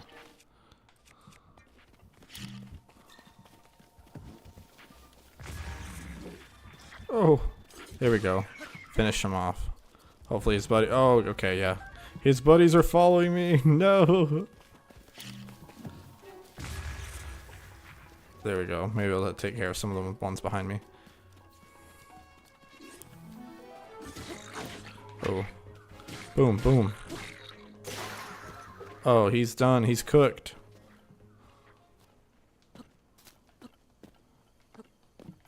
Okay, I can cook you. Oh.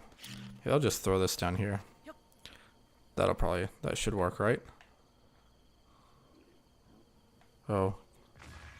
Oh. His boy gone. His boy gone. Okay, so I need to burn this. Did I use a bomb arrow? I did not want to use a bomb arrow.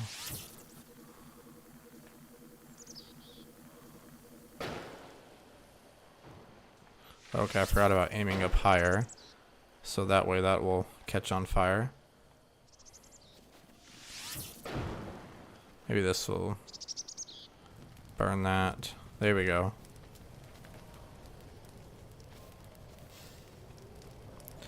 Let me cook some food. You can also start a fire and it'll create an updraft, which is really helpful. Oh, it's a close game. It's getting a little nervous. Let's do... Got a lot of shrooms, a lot of apples, mushrooms to increase movement speed, so that would help some. Anything else worth cooking that's got elemental stuff? Let me hold and throw these in here. A bunch of mushrooms. Cook. That should give me a big stamina boot. Okay. Oh, not bad. Zap shroom. I think I can just cook all these and it'll give me probably a bigger boost. Ding. They There we go. So later on when I need a little electrical boost, that'll help me out. Chill shroom. Stay cool even in arid regions. Yeah, we'll want to use that. I'll do some cooking. Alright, heat. We won't need that for a little bit, but that's okay. I only have one of those, so we'll throw in some meat just for the fun of it. See, the thing is, I don't want to make food that like gives you a lot of hearts because I can't, you know, I don't use a lot of hearts right now. So, what if I just 5 restrooms? Can I go really fast? Oh yeah. Mid-level mushroom or mid-level movement speed boost. It's a tie game with 7 minutes. Oh brother. We got a lot of fish from those chests, so you can cook it and it'll temporarily increase your heat resistance. This what is it? Increase your stealth, heat resistance. So maybe we can cook a couple of these plus the chill fin.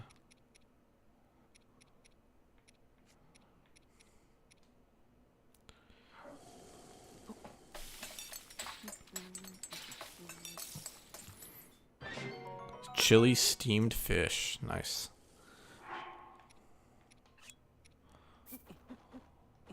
I'll just, yeah.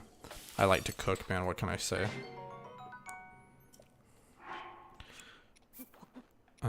Is there... Okay.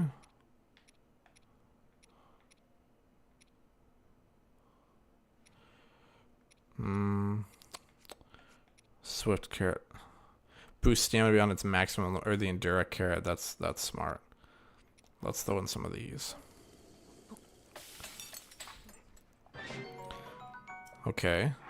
See, we'll make lots of good food, man. Lots of good food. Armored porgy. Oh yeah, dude. Defense. You can also throw in iron shrooms. Oh gosh. Oh yeah, defense up. Some of these are going to be nice and helpful. Let's see. Armored core, increasing your defense. Yep. We could do it with the iron shroom. I don't know if that'll make it weird though. But it all increases defense, so maybe it'll do the same thing. Tough fish and mushroom skewer. Let's go. High level defense booster. Increase your maximum hearts. Okay. So increase your stealth. What if I just cook only the flowers? Will this do anything? It doesn't give any health item, but just 10 minutes of stealth boost. So, oh well. But I bet I can combine it with the stealth fin. Boom, I have just enough. Let's go. What else can I upgrade? Mighty Carp. Increase your attack power. That seems good. Let's throw some meat in there. Boom. Let's go. Some of these I might wait and save till later when I really need them. Stamina.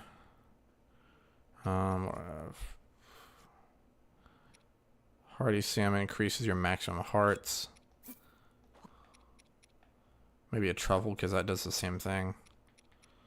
And then we'll throw some meat in there. Sometimes I'll just like to play around and see what does something. Full recovery, so that's pretty cool. It doesn't matter how many hearts you have. It has full recovery plus 9 extra. So if we did it right now, we have our 6 regular hearts. So it'd give us our full 6 hearts plus 9 more. So we'd be hit like 15. So that's kind of cool. The problem is I might wait for some of these others because I don't want to cook them with just one each. The effect will be pretty low. Let's just throw some fish in here for a very generic boost.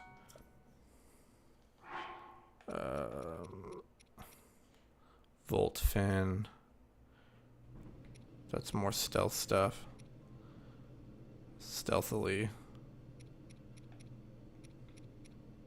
That's probably fine as is. I mean, I guess I could cook a bunch of apples. This will probably just end up in some. So I've only ever played Ocarina of Time, dude. Honestly, that's the best one in my opinion. But I don't blame you because, you know, there are a lot of Zelda games. But if you can play some others, Majora's Mask is a lot like Ocarina of Time, but I don't think it's anywhere near the quality. Like looks wise, yes, but I don't think it's the same quality wise. Oh yeah, Kakariko Village is very beautiful, especially in the new the Switch 2 updates. Like Breath of the Wild and Tears of the Kingdom look very, very good. They're like they look amazing. They look great even before then, but now even better. But also really cool one. I was gonna say if you ended up liking Ocarina of Time, it's funny being that guy because I was the one that I had this told to me, but I would consider trying Twilight Princess. Don't expect it to be just like Ocarina of Time because that's what I did and I didn't like it for a long time, but it does have some similar like style stuff. I mean, you can't go wrong with Breath of the Wild or Tears of the Kingdom. Heck, I even recently played Skyward Sword. That one was a good one. They offer different things. I feel like I've enjoyed Zelda more when I don't try to make each game a competition of like, well, will it be better than this one? Will it be better? Like, if I'm being honest, you know, they offer different things. Oh gosh, I'm sliding down. Let me get rid of this. So like Ocarina of Time, I feel like it's just the classic. It's like it's the Zelda experience. You know, if you're showing someone a Zelda game for the first time, you know, I don't think it's too hard. It's pretty self-explanatory. You know, I think it does what it needs to do. Oh yes, oh yes. There we go. Look at that boost. Twilight Princess, I feel like has the best overall dungeons in the game. Wind Waker is another one. Like I said earlier, I'm playing through Wind Waker right now, off stream on the Switch 2, like the Nintendo Classics for the GameCube. Wind Waker probably has the best, like the most fun, like world to travel in. Like just traveling the ocean. And some people say it's not as fun without the fast sail from the HD version. I still very much enjoy. Like I'm playing the regular version right now, no swift sail, and it's absolutely fine to me. Yes, it takes longer, but you know that's part of the joys of spending time in the world. So I would say that Wind Waker has the best world, and like theming. Twilight Princess has the best dungeons.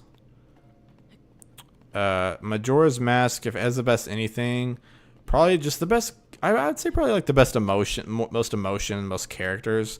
Like even it goes out of its way to make sure that even like side characters that are very minuscule and otherwise unimportant, like there's no such thing really as like unimportant side characters. And even if there are, you wouldn't know that because you're gonna want to talk to everyone.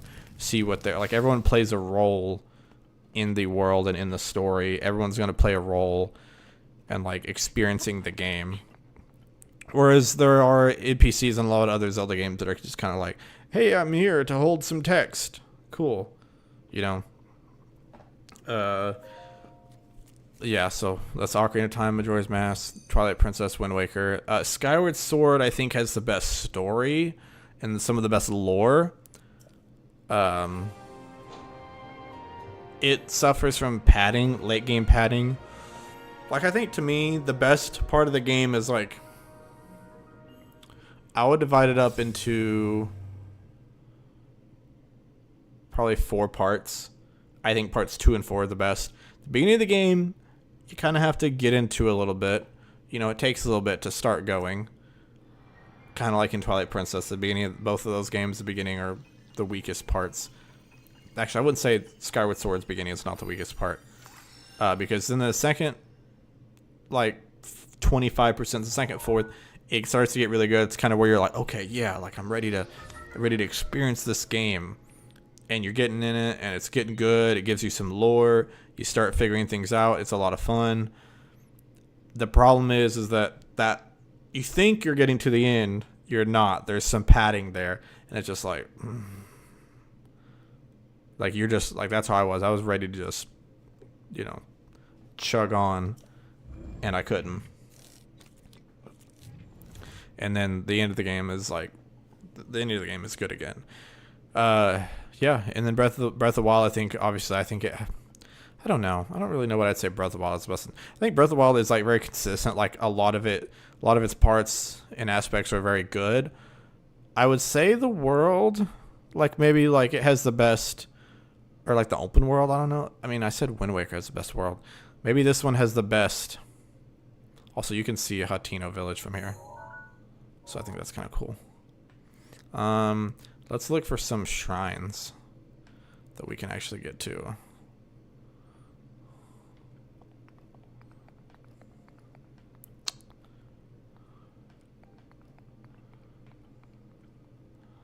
Oddly enough, I don't really see hardly any. There's some water over there. There's one. That's a tower way over there. If I put that down, where's that? That's way over in this section, which honestly doesn't look like it's too far away from the Great Plateau. Because there's a tower there. So I've still got like 3 more buttons I could do. What's that? Is that that's a tree. This tower doesn't really have a lot. Well, okay, there is one way over there. On near the very end. I got 2 more markers I can use. Where do I want to put them at? I thought there was a shrine over here somewhere. In, is there not one in Hateno?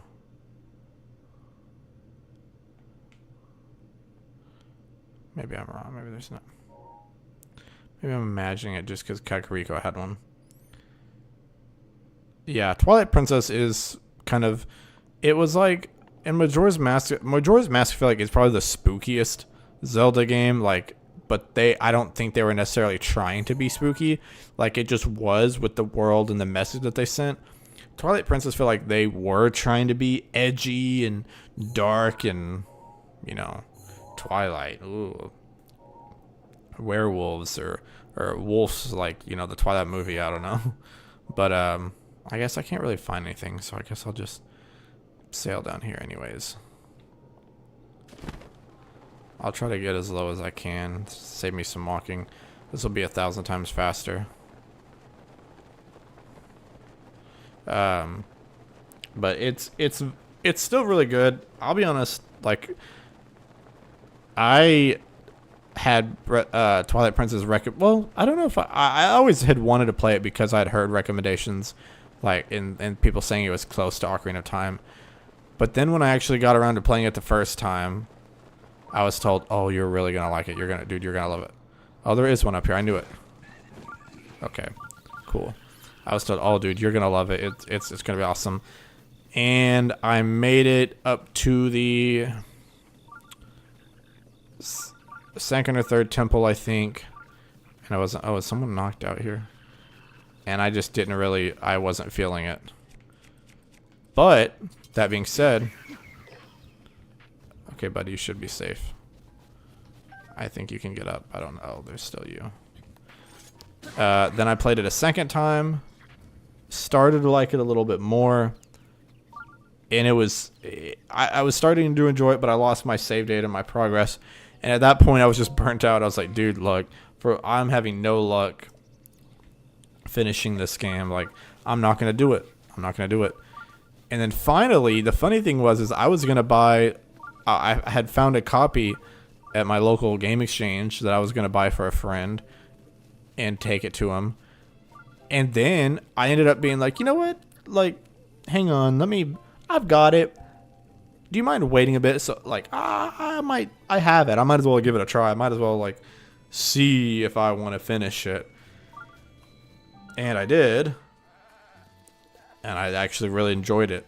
And it became a top 3 Zelda for me. So now my top 3 is Ocarina of Time is probably always going to be number 1. I mean, that's like my favorite game overall. I can't imagine something beating it, because of the pure nostalgia I have for it, and like just the life connections I have to it. It would be very hard for something to beat that. It would take like even the last game that I played that just was truly epic and jumped up there was Resident Evil. Resident Evil.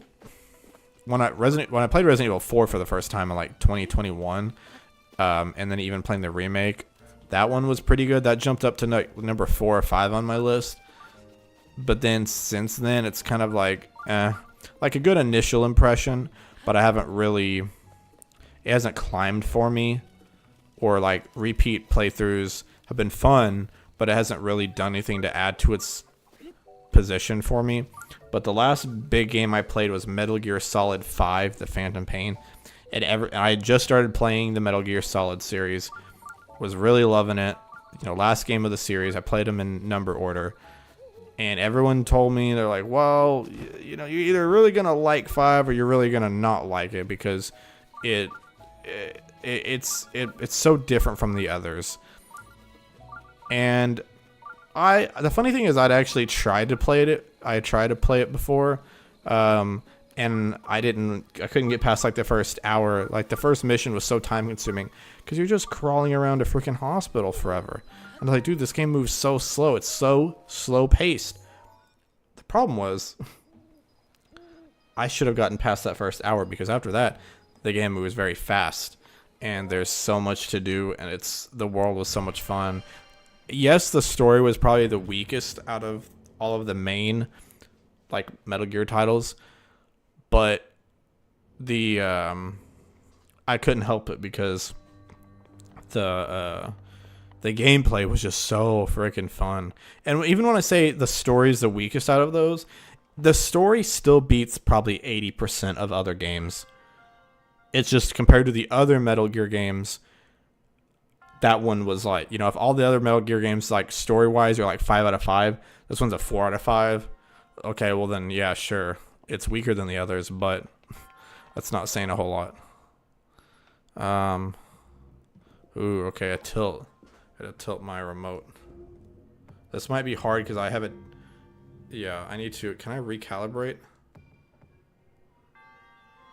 How do I recalibrate the control?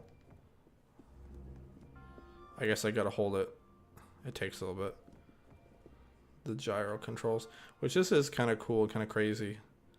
I remember doing this for the Switch. I feel like this is more so like you're playing in handheld. This makes more sense, but bruh. But yeah, the Metal Gear Solid 5 was the last one that really like I'll be honest, it's probably just barely outside of my top 4. It's very hard for a game to beat out. Like, nostalgia is one of the biggest things when I'm ranking my favorite games. Like, what memories do I have? What connections has it given me? But that being said, like Metal Gear Solid 5, I'd probably rank as like my 4th or 5th favorite. Dang it. That's really the only hard part I need to get to. Probably my 4th or 5th favorite. My top 3 is pretty solidified. I don't know if I were to even, like, if Metal Gear or another game were to jump in there, I don't know off the bat.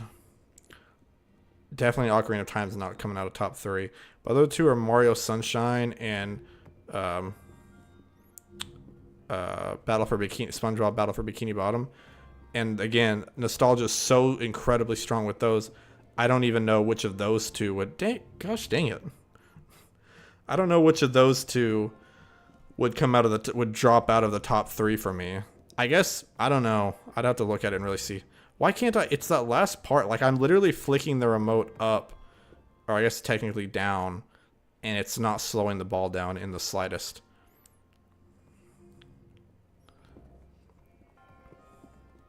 Like, it works when I'm down here. Like, when I'm going down, I can easily... Okay.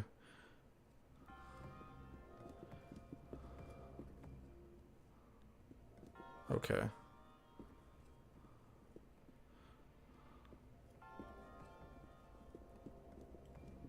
See? Like, how? I've been doing this for like 6 minutes already.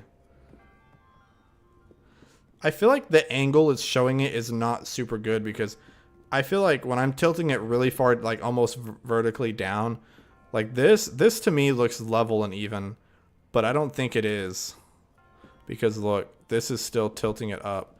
I think my sense of like, oh, nope, see? Like, this is kind of aggravating me because this is one time where, like, I don't think the gyro controls are that great. Or at least if you could recalibrate it. Maybe I might have to pause it and try that. Come on, there we go. There we go. Alright. Last one. This is gonna stress me out, dude. I gotta flick it at the last possible moment.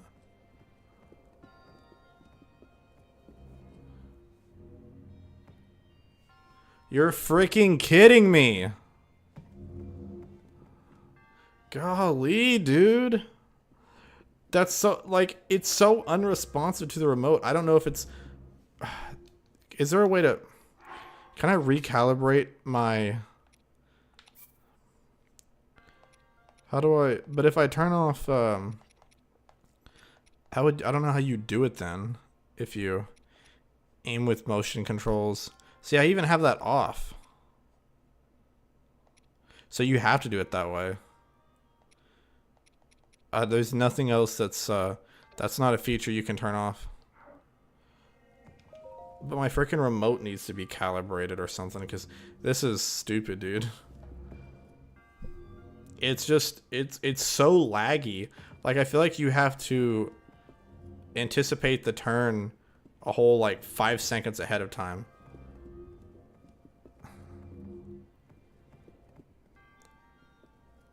And it's much easier.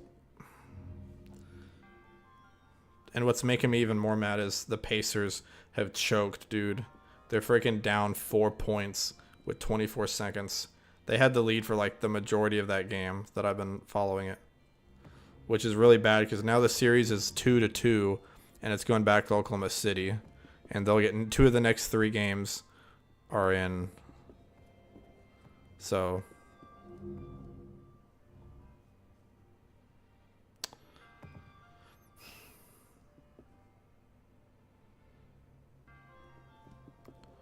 Dude, I swear, this is not that difficult. Like, I know the first time I played it, this was like, I was like, oh my gosh, dude, this is such a cool puzzle. And I did it like the first or second try.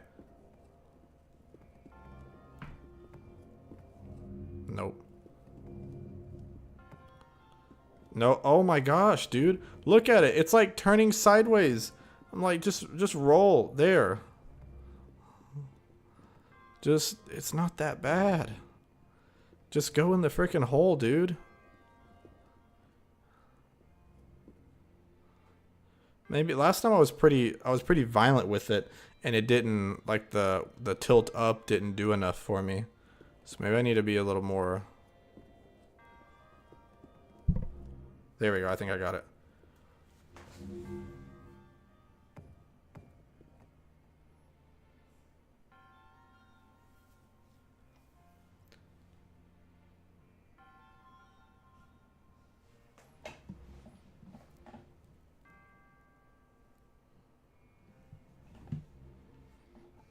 I don't know if you can tell, but I'm getting a little irritated at this game's controls.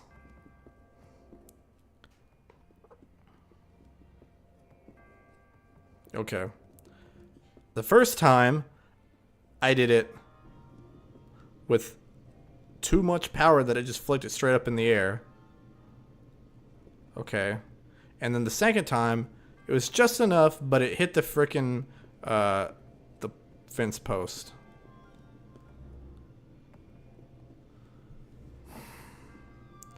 My goodness, dude. It should not have been that freaking difficult. Okay.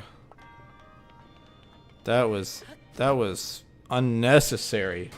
If I had gotten to the end and it had been messed up like one more time, I was really just about to be like, you know what? Screw it. I don't need this shrine that bad. But it would have been sitting here. Oh, you know what? I need to tilt that where I can run up it. Get the chest in there. Yeah. Between that freaking shrine bothering the heck out of me and the Pacers choking,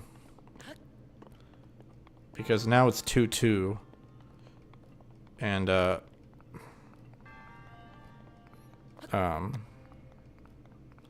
which I knew something would budge, because Pacers were undefeated in game 4s, but also let me turn that down a little bit more. Pacers were undefeated in game 4s, but at the same time, Thunder had never lost back-to-back games in the playoffs.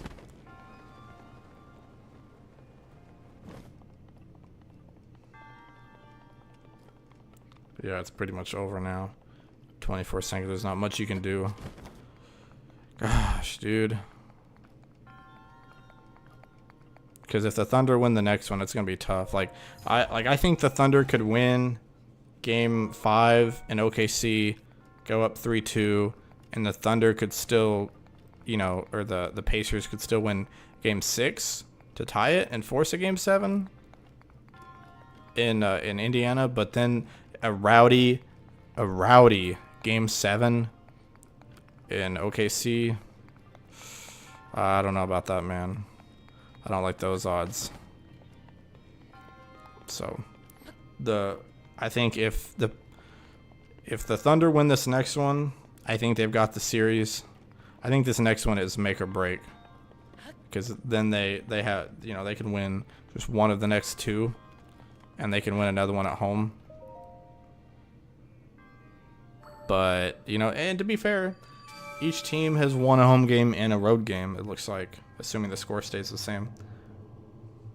Doesn't help when the Pacers are out here missing free throws. Like, they get fouled and they go 1 of 2 at the line. They would need a miracle. Maybe Halliburton can hit another game winner for them. But the Thunder would need to break some shots for that.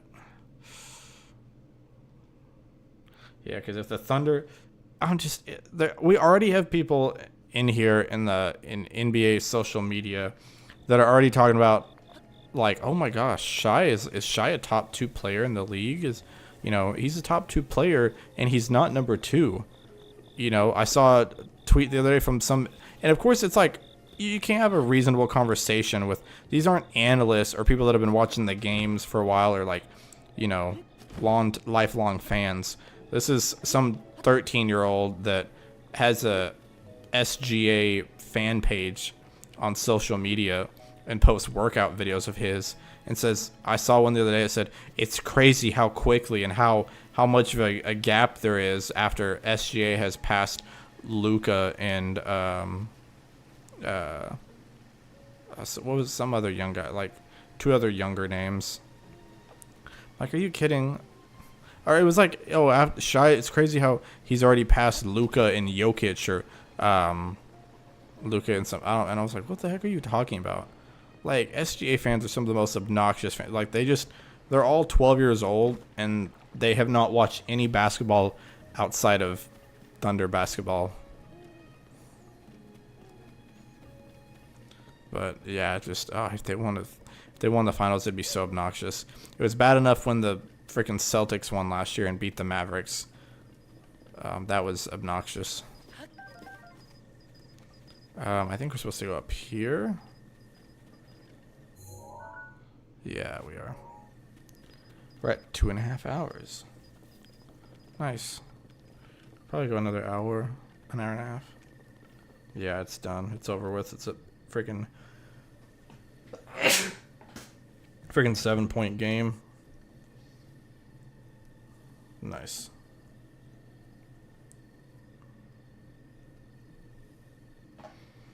Then, of course, I got my buddy from Oregon that texts me and says, the Beavers walk it off. Talking about the talking about baseball, the College World Series, the Oregon State Beavers. I went the wrong path. I got it over here. Hey, but I'll say my Arkansas Razorback baseball team, or they're in the playoffs, or the College World Series. I think they played. I think the Beavers played Louisville Cardinals.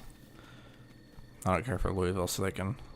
And the thing is that on one hand, I would love nothing more than Oregon State to lose, because when they beat Arkansas and the way that everything happened, I'd love them to lose. But at the same time, it would feel like,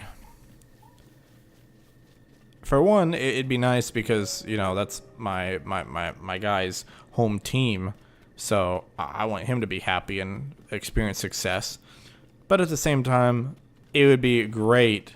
It would be almost like therapeutic, cathartic, whatever the word is, if we were to somehow be able to get a Arkansas versus Oregon State rematch, and we were to beat them. It would be so therapeutic, to exercise those demons. But I'd also be mega worried that if we lose, that would be embarrassing, and we would never be able to hear it again. It'd be so embarrassing.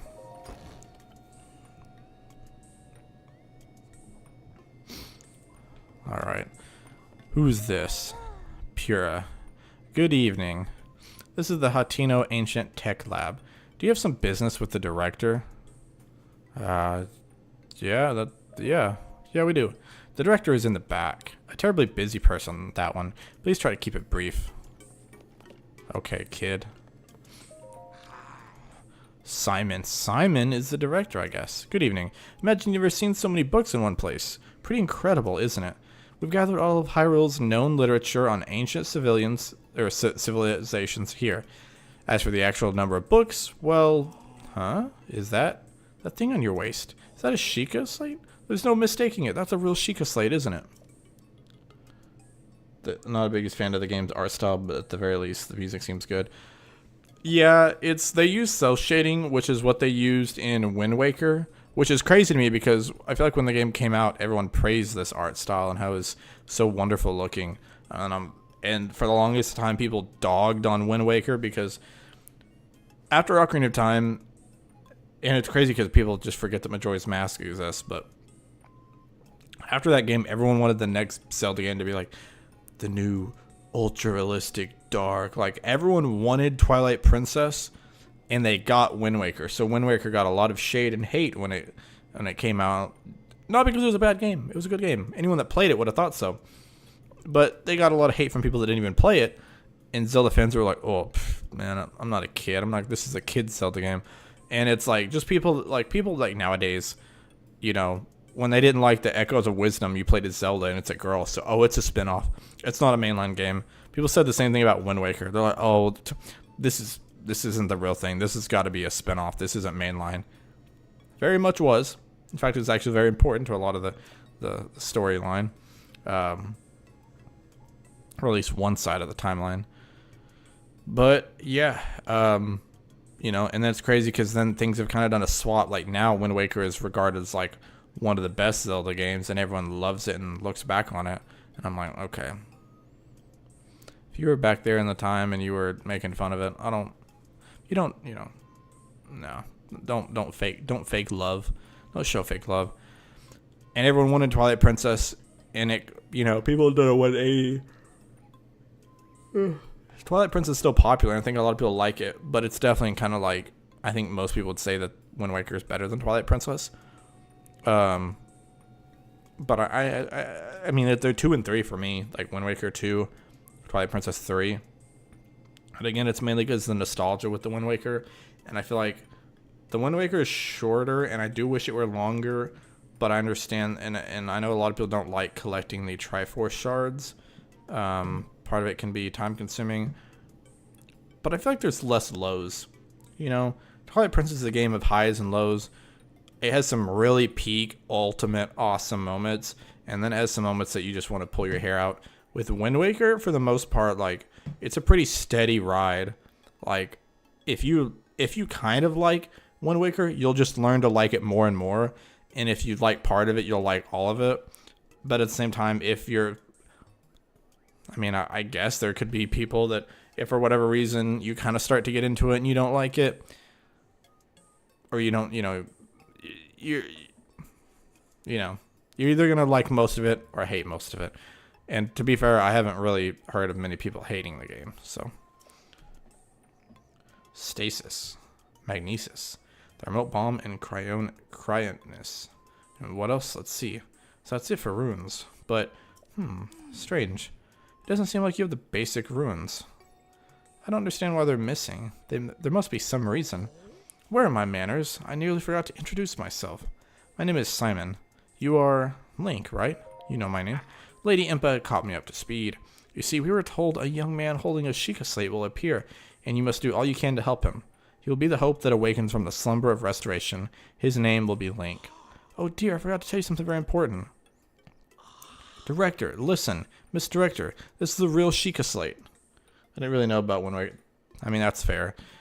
I was born in 2000, so that was that was the year when Majora's Mask came out. Ocarina of Time had been out 2 years, and then I think Wind Waker came out in 2003, I think.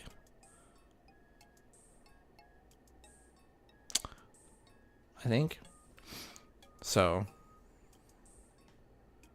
yeah, that's fair. It is pretty popular because I remember a lot of people used it as, like you said, profile pictures or channel pictures. They love Toon Link because Toon Link is so expressive. Like, if you were a Zelda fan or a Zelda channel, like, he was the most expressive Zelda or Link at the time. Oh, that's right. I haven't introduced our director. So everyone wanted to use his facial reactions because it's funny. Miss Pura happens to be right over there. As the Hatino Ancient Tech Lab Director, Miss Pura is the world's foremost authority on ancient Hyrule culture. She told us she wasn't the director. Check it. I have the utmost respect for Miss Pura and all she's accomplished. I'm honored to be her assistant. On that note, Link, you see, the director may look like a young girl, but, well, maybe it's not my place to be telling you these things. You should talk to Miss Pura herself. After Twilight might try. Yeah, that's good. I don't think, honestly, just really in the order, it doesn't matter. But just play as many as you can. I'm not saying you have to, like, play them all one right after another. But definitely. I can't recommend Wind Waker and Twilight Princess enough. Skyward Sword is another one. Skyward Sword, though, like I said, it also had some really high moments and some really low moments. I just feel like there was more of the low moments and less of the high. That it didn't quite balance out the same way that Twilight Princess did for me. So, hey, are you surprised? The director of this laboratory is not Simon, it's me. Snappity snap. Anyway, Linky, do you remember any dreams from your time in the slumber of restoration? You don't look like you've changed a bit in the last 100 years, but something must have happened in all that time. Well, no matter, I'm just happy you're still in one piece. Linky, what's wrong with that look? You do still remember me, right? I don't remember. Really? Well, I'm so shocked I don't know if I'll ever be able to recover from this. Even though 100 years ago, I took you to the Shrine of Resurrection after Calamity Ganon and fatally wounded you. Even though I was the one that put you safely into the slumber of restoration, despite all that, you still don't remember me? No. As expected. After 100 years in the slumber of restoration, subject has lost all memories. Noted. Oh, sorry. I have a bad habit of taking notes rather abruptly like that. Charming quirk, isn't it? Anywho, do you have any questions for me? Aren't you a child? How very rude. Or perhaps it's not rude at all. I suppose that's actually a rather logical conclusion to jump to. Well, the truth is, though I look this way because of a failed experiment. I say failed, but in some ways it was a success. I documented the full affair in my diary upstairs. But the whole thing is embarrassing, so I insist you refrain from reading it. Anyway, enough about that. Back to the topic at hand. Here you are, after 100 years, here to defeat Calamity Ganon, who is growing in strength with every passing moment, and to rescue our beloved Princess Zelda, that is, if you've got the courage to try. And to help the one true hero, I, the one and only Pura, will restore the basic functions missing from the Sheikah Slate. And what do you say to that? Yes, please. I knew you'd say that. Alright then, first I need you to run an errand for me. What's that look on your face? You didn't think I'd fix your Sheikah Slate for free, did you? I did. These days all I've seen is speedrunning videos about it. Yeah, that's fair. I haven't really seen, I guess, as many speedruns, but like, it's still kind of popular for playthroughs.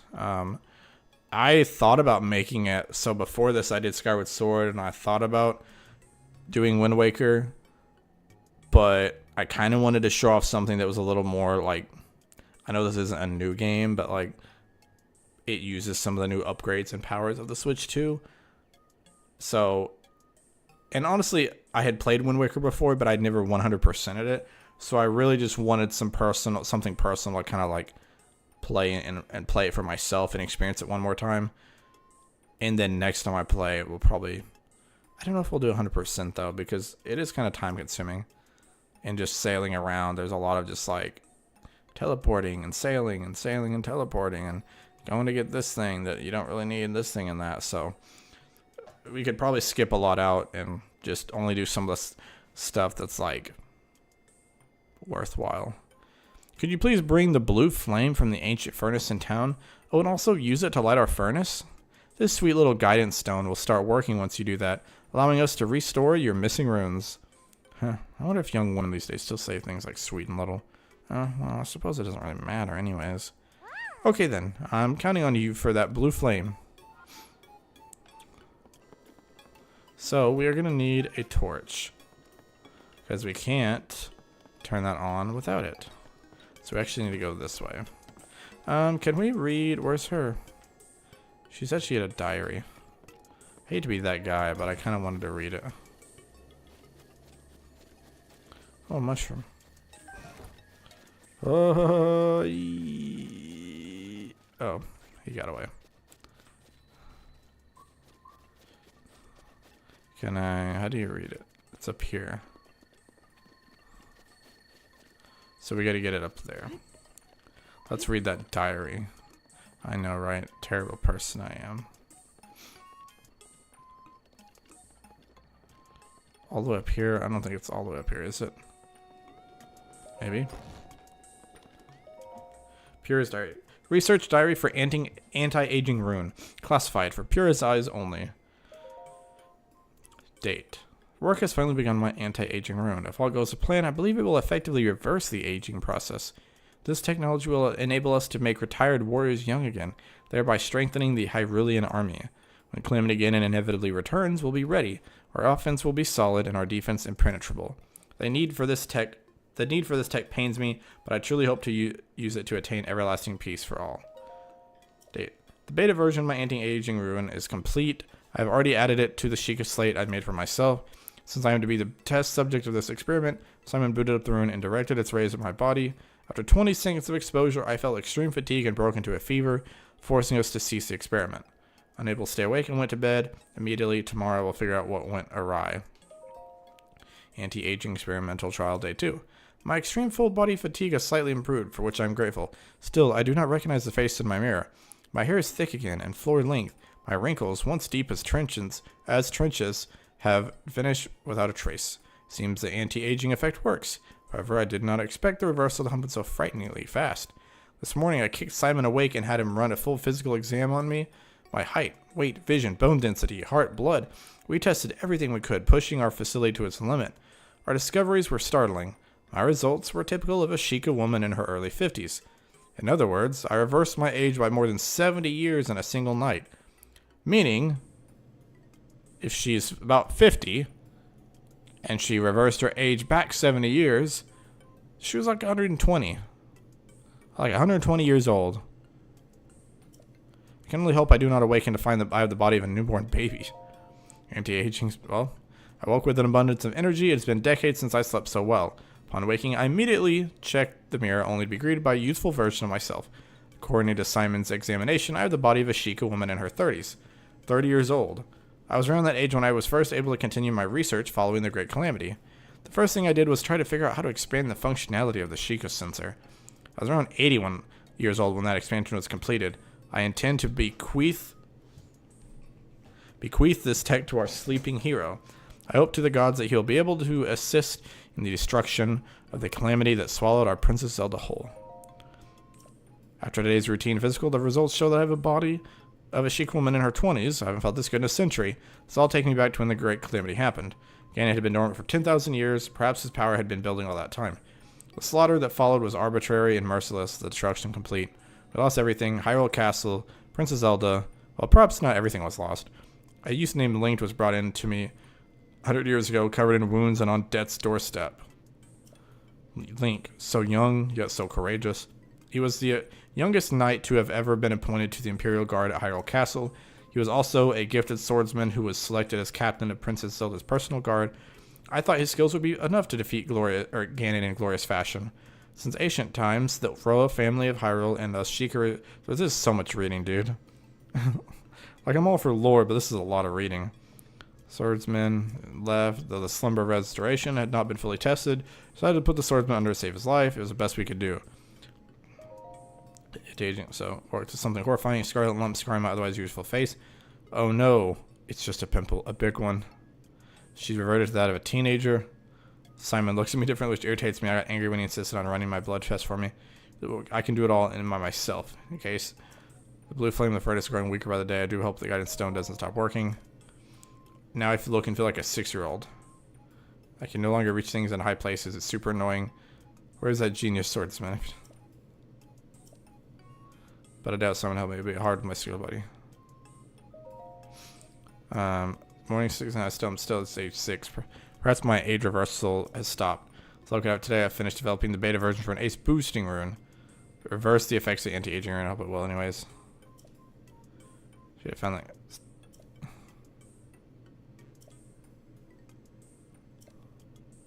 Okay. Basically, she did all that. She tried to reverse age, but she reversed it a little too much. And she went from being 120 to being 50 to 30 to 20 to a teenager to 6 years old.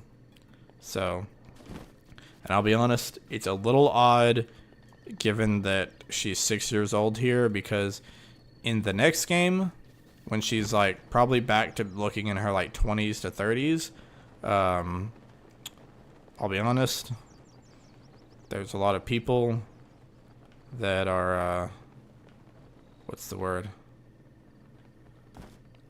They're simping. They're simping hard for old Pura, because she finally starts to age up a little bit more, where she's not 6 years old. If she was still 6 years old, that'd be a little concerning. Actually, I'll just say it'd be a lot concerning. It'd be a kind of an unpleasant deal.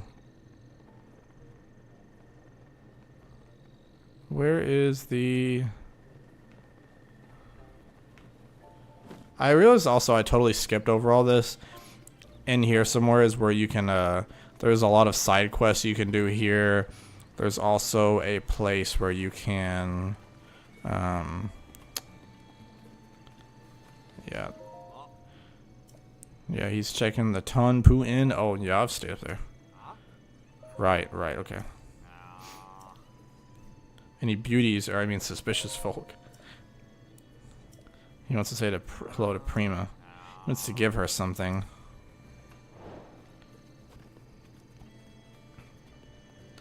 There's also a place in here where you can dye your clothes.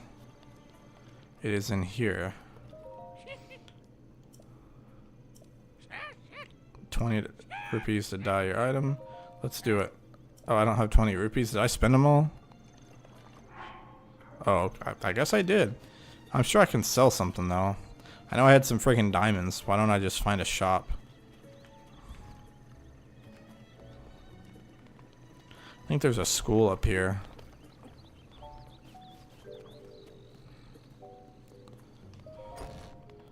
No.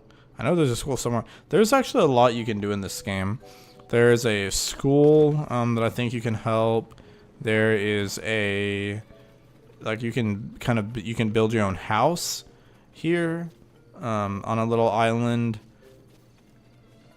You can build, like, you kind of build like your own little village almost in a way. We've already bought these. Oh, look at this. A soldier's helm. A little more damage. Actually, that's an upgrade. This is not. And the warm doublet, which we already have. So really the only thing worthwhile would be buying that. But 180 rupees for one upgrade? Hi. Welcome, welcome. I'm here to sell. You like this corner? I need to ask her that. Oh yeah, 500. Let's sell both of them, bro. Look at that. 1,000 rupees. I'm making it rich. And then sell all these for another 120. Just for a little bit more. And then we'll sell some opal. Oh yeah, we're good now. You like this corner? Oh, am I nestled too far in the corner? Is it hard to see me? No, it's a little weird, but I just feel more confident over here. Did you need anything else? Dang, bro. Acting sus. She's like, oh, am I a little too far in the corner? Yeah, bro, I didn't even see you when I walked in. Now we should be able to dye our clothes. I don't really feel the need to get the whole soldier helm thing. It's not really a pigment of his imagination. Yes, dye. Go wait up top. Okay, so let me change my clothes.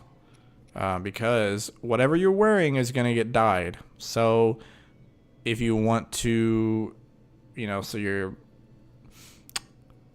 The thing is, I don't know if I want to dye my pants because there's nothing wrong with those khaki pants, bro. Khaki's a good color that's going to blend in with everything. These are a little short, so I don't really want to wear these. You can't dye anything like that's a rare item. So like your special tunics from amiibos, you can't dye. Your side, your like expansion pass stuff, I don't think you can dye. The Switch stuff you can't. I think you can really only dye like. Choose your dye color wisely. Choose a color. Okay. Yeah, sure. So you can kind of see how they look. Like blue looks kind of cool. Like blue with the khaki will look good. Red, yellow is kind of bright. It's out there. White is that kind of cool. Like it kind of gives me like an Assassin's Creed type look. It's not too bad. That could be an option. Black always looks cool. It looks more of like a gray though. Then there's purple, which purple is kind of cool. Green, of course. Like the thing is that when you get the hero, like the heroes, like the champion's tunic and most of that stuff, it's all blue.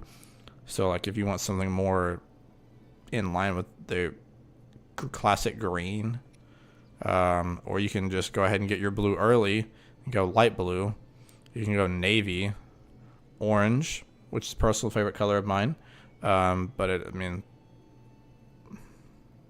I don't know. Gray is kind of cool. Like it's more of a faded gray, like just a colorless. Brown, come on now. Brown's not terrible, I guess, but light yellow, this is probably the worst. I think this looks kind of lame. It's okay. Crimson's not too bad, but that's pretty close to what it was. Or you can do pink. Personally, I think the blue looks pretty cool. The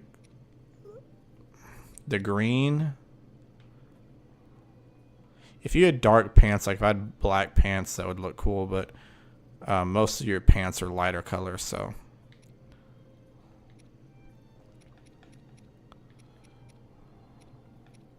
I don't really like any of these down here. Purple's kind of like, eh. You know what? Screw it. I'll do orange anyways. I don't have enough ingredients. Okay. I forgot you have to have ingredients for the dye. Well, and how about green? Okay.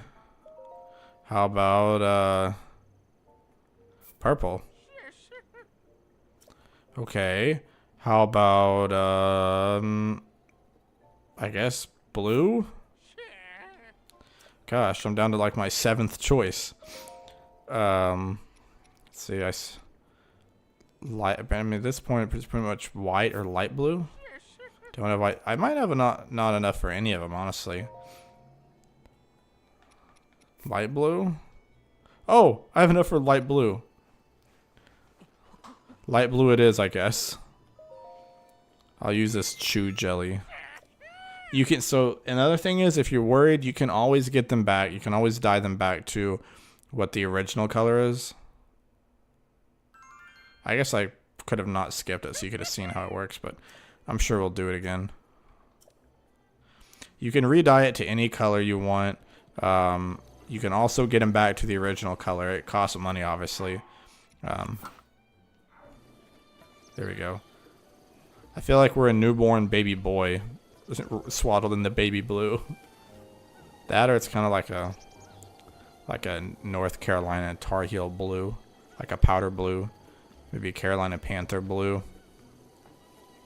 Oh well, could be worse. It was like I said, it was like our 6th option. But yeah, this is pretty much Hatino. Oh, wait. Okay, I guess not. But unless my butt's starting to get sore a little bit. I need to find where that flame was. Maybe I missed it.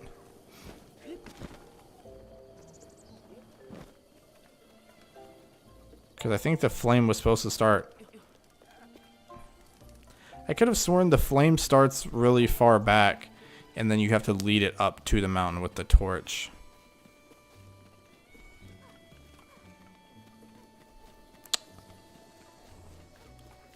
Up here, I believe,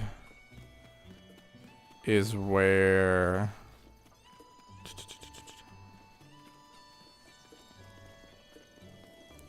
I think you can... So, I might be mistaken with Tears of the Kingdom. Tears of the Kingdom, you can build your own house. In this one, I think you end up just buying this one. Morning there. Another day, another rupee. Working, as you can see. Went out to the castle report for service and never came back. I'd buy this place. Next time. Okay, what about you? Hudson, what are you doing? I'm knocking this place down.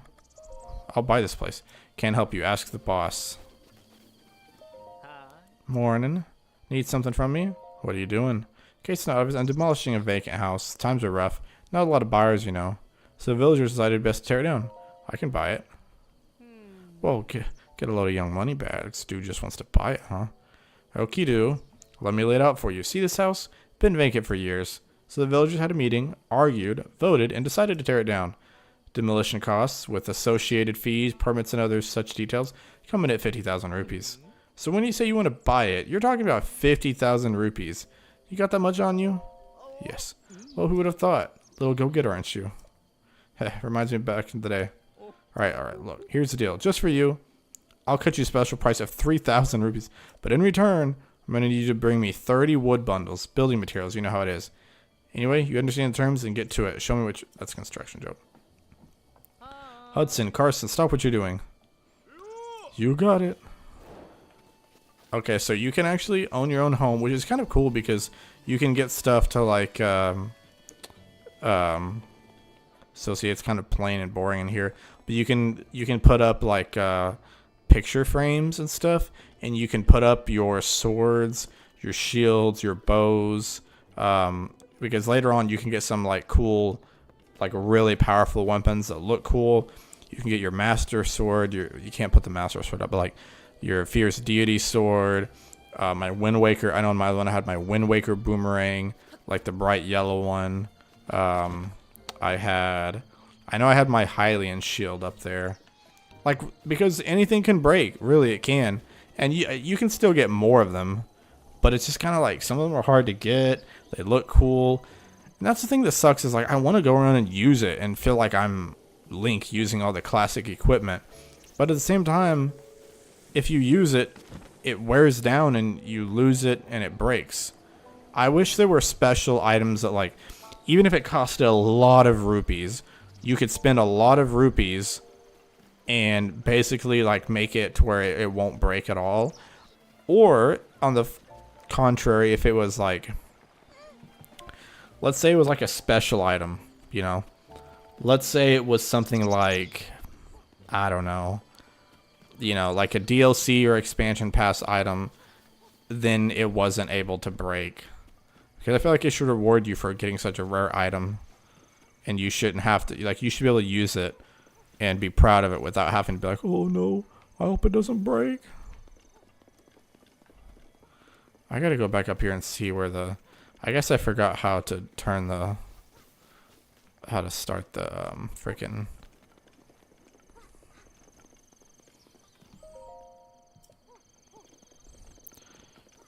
Gotta figure out how to get the freaking torches to start. I know I took a bit of a detour that was got really derailed, but there was some interesting stuff there, so I feel like it was worthwhile. Hatino Beach. Look at that way out there. Don't worry, fellas, we'll be going out there eventually. Oh, I realized I missed on that on the blue one. I actually hit the tree. I don't know if we'll make it out that far. This, how many shrines are we at? Only one. Well, because we did some. I think we did 4 of them this time around, but we only have 1. So I guess we've done 5 shrines, not streams. 5 shrines, which I guess is alright, because we did 4 of them last time. I know we did more than 4, I think. We did 8. What's this sign say? Mind the lanterns. I actually need the lanterns to turn on. Wouldn't be a terrible idea if I could figure out how to get them started. I might have missed something up here.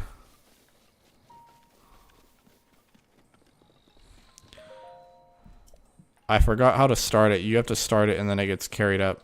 But I don't know if it's automatically on somewhere else or if you have to do something.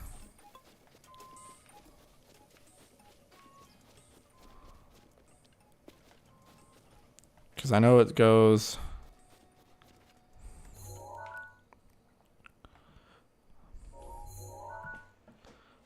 How do I... No. Let me move that back over. Where is it? I want my main quest. I guess this counts as a side quest. No, here it is. From the ancient furnace in Hatino to the tech lab. Where's the ancient furnace?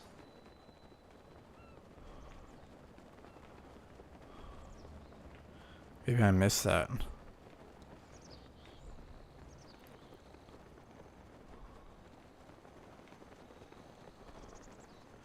See, that one's not on. Oh, I'm stupid. It's way over here. Also, I apologize. It's getting kind of hot in here, so I might have to turn the fan on here in a bit. I feel like that happens every stream. I'm cold when I go to start, so I don't need that rusty broadsword. Why'd I do that?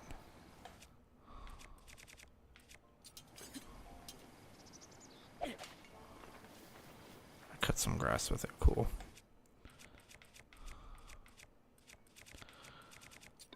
Alright. Let's light it up. Oh, sorry. Oh, I forgot you can't run with it. Dang it, that sucks. Alright. I guess I can go a couple of different ways.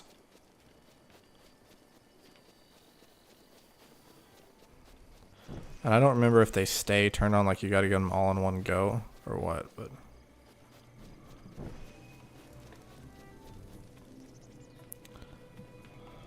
I will just try to get as many as I can. Because I know there's some in the actual village that need it.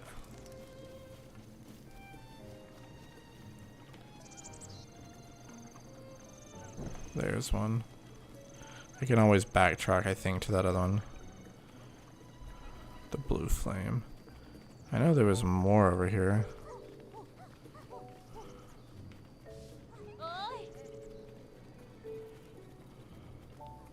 Does the flame go out? I don't know.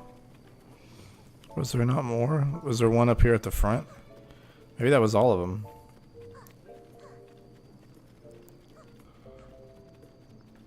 Yeah, I guess that was all of them. Okay.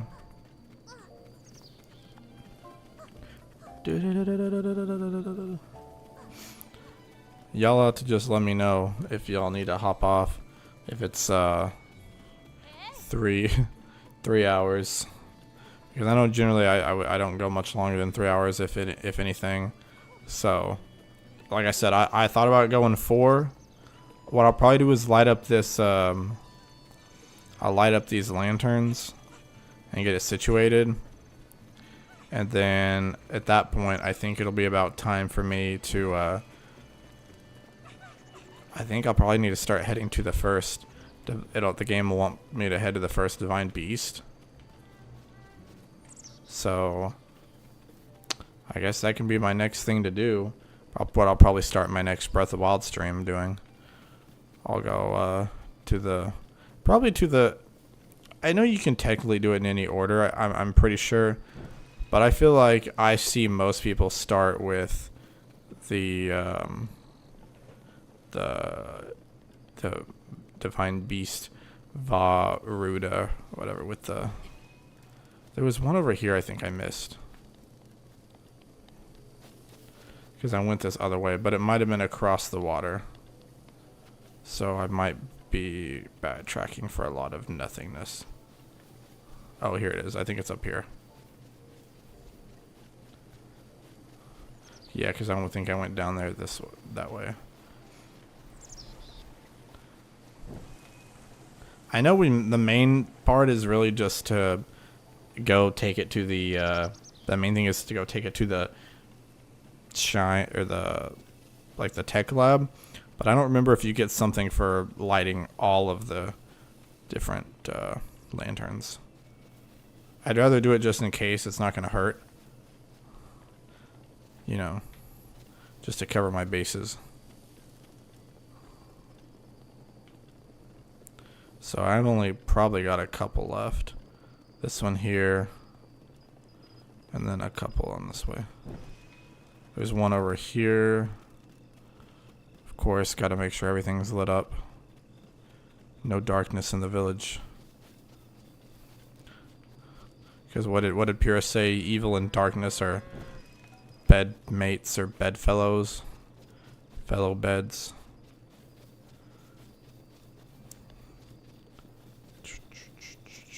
Yeah, so I'll probably I'm gonna light these up, and that'll probably be it for the stream. And then next time, I imagine I'll probably. What do you guys think? If anyone has played Breath of the Wild before, and you want to see me start, because like I said, I think you can do them in any order. I think you can do any of the Divine Beasts. If there's a certain one you want me to start with, let me know. There's a shrine way out there. I think that's the one. Oh no, I put my torch away. Dang it.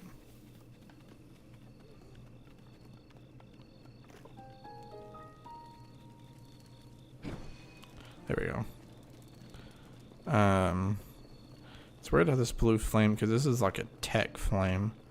I don't even know if this is a real flame, how that works.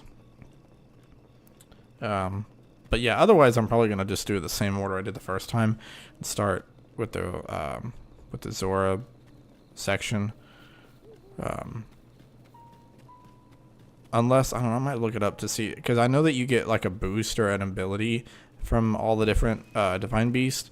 And if I'm being honest, I think my favorite one, even though I really don't care for the champion of that section, the Ruda or the Rito. Okay, I think I can. Ta-da! Because that power up, it's one that boosts you up in the air, and it makes jumping and climbing and like soaring places a lot easier.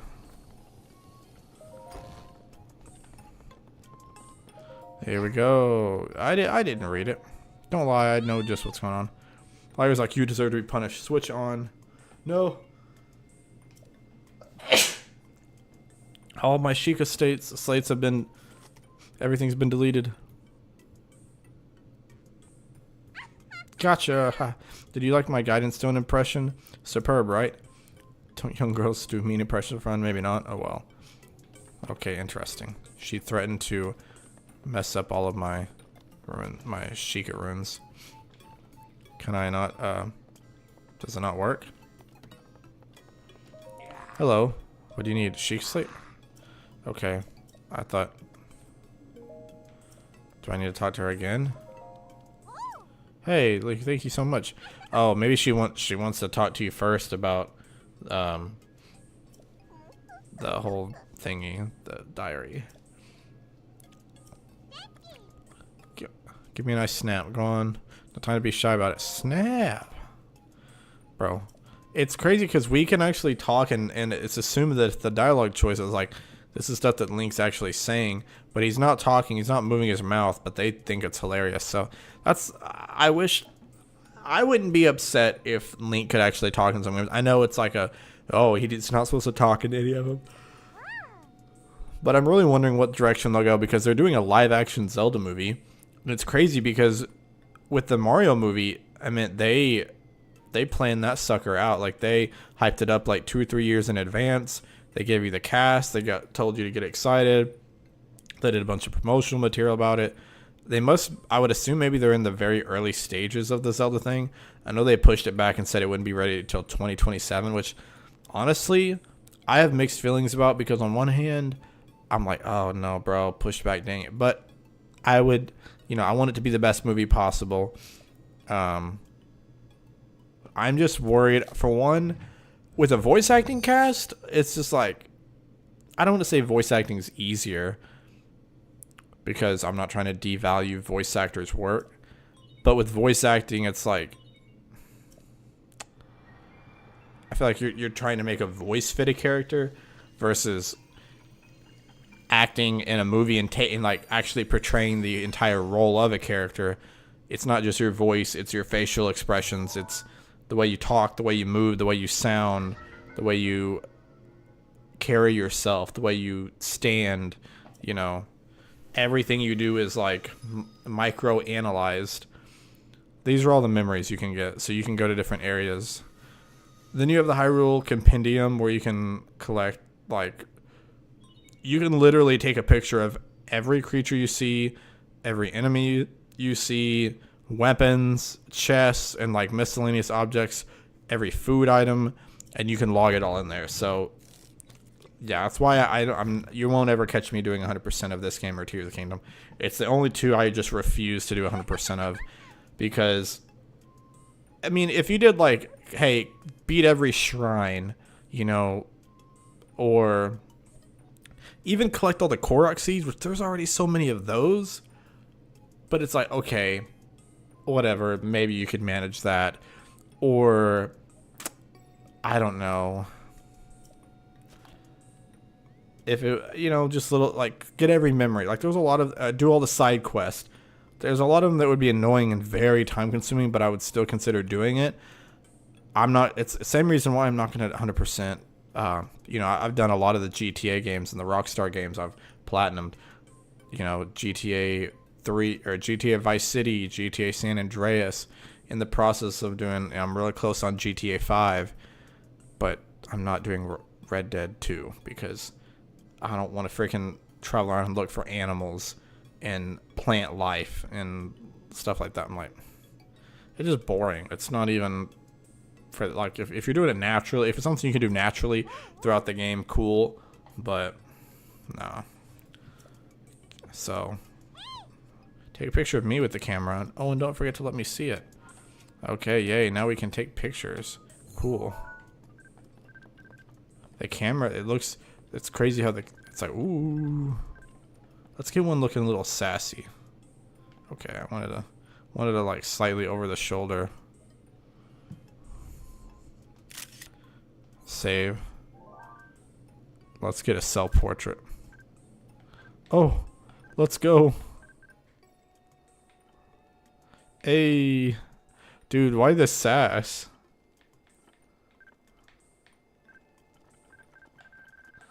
What the heck?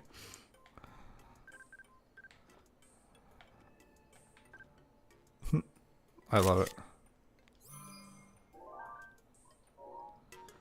The Sonic 4 movie? No, I was talking about, sorry if I hit the mic there. I was talking about the live action Zelda movie that they're doing.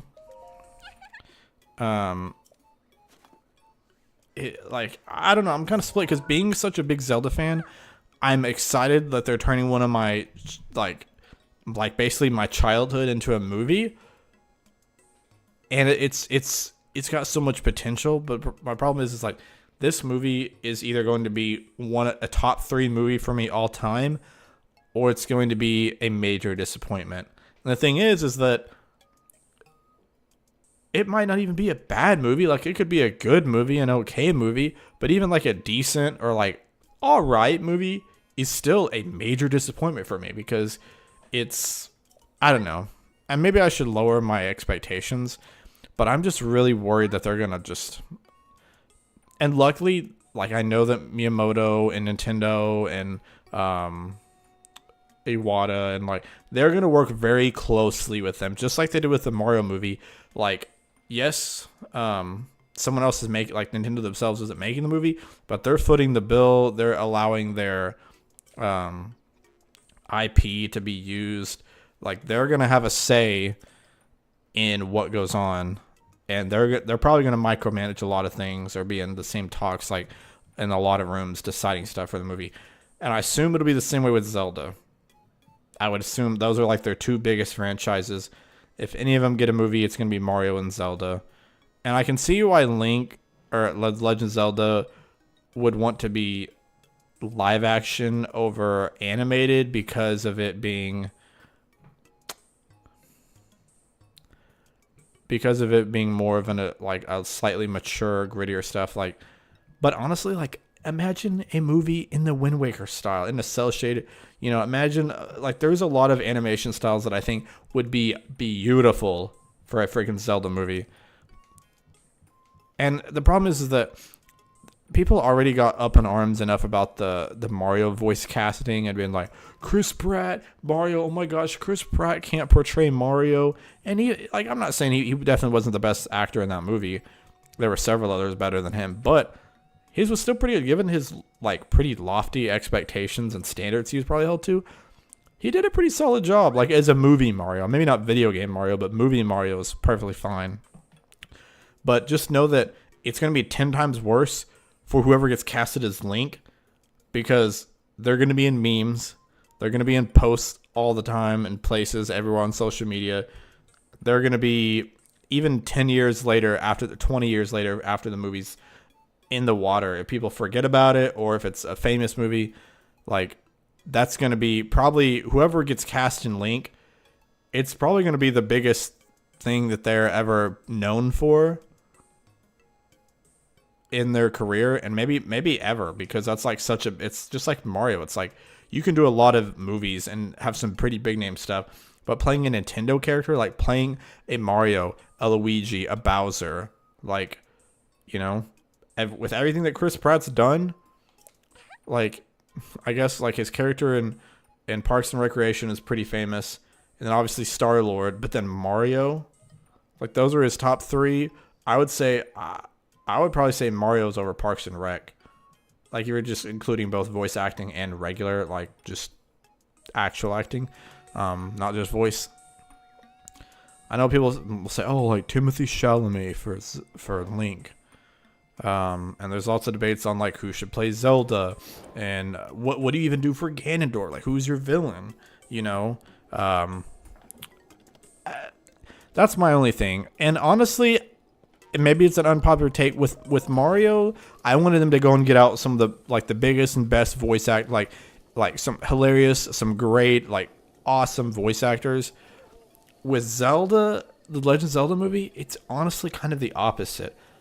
I would rather them go out and get actors that they've really scouted out and that are really good actors. But I don't want actors that I recognize from other franchises or other movies. I don't want to. Oh no, the Blood Moon is coming. The Blood Moon is It happens every now and then. When a blood moon rises up, that means that all of the enemies that you've killed in the overworld, they come right back to life. I guess we'll hang around if you guys want to see the first blood moon of the series. It looks kind of cool, though. I'll be honest. We had a pink moon over probably like a month ago. It was kind of cool. It was only for like a day or two, and it wasn't super bright, but it was kind of cool to see like a pink colored moon. I think it hits peak at midnight, so, and the time travels in 5-minute increments. But I think that I'd rather get a bunch of not saying go and get no-name bad act like that aren't good or don't deserve the spot, but get actors that really care and really want to be there and are going to play it very passionately but like faithfully. And actors, I don't want to go and see Timothée Chalamet, but oh look, Link is Timothée Chalamet, or Timothée Chalamet is Link. I want it to be like, oh, this is Link, like, I don't want it to be where I feel like the actor is trying to compete with the character. I want them to like this synergy where they feel like they're the same. Like I could see this person, like somewhere I could see, and I could be like, I've never seen this person before. I could see them actually being Link. Like they're very Link-like. Like if I met this person in real life and they looked and acted like the way they did in this movie, I'd be like, who does this guy think he is? Is he trying to be Link? So someone, I don't really want big name actors.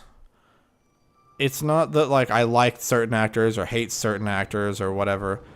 I just want to be able to walk in the movie and not think about anything else other than that movie that I'm watching. I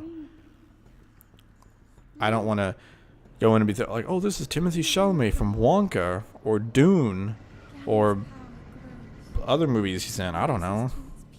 Like, I think that the Mario movie was incredible. Honestly, the Mario movie was like one of my favorite movies. And I know it's like, oh, it's a kid's movie or a family movie, whatever. It's not like super deep or this great, amazing plot.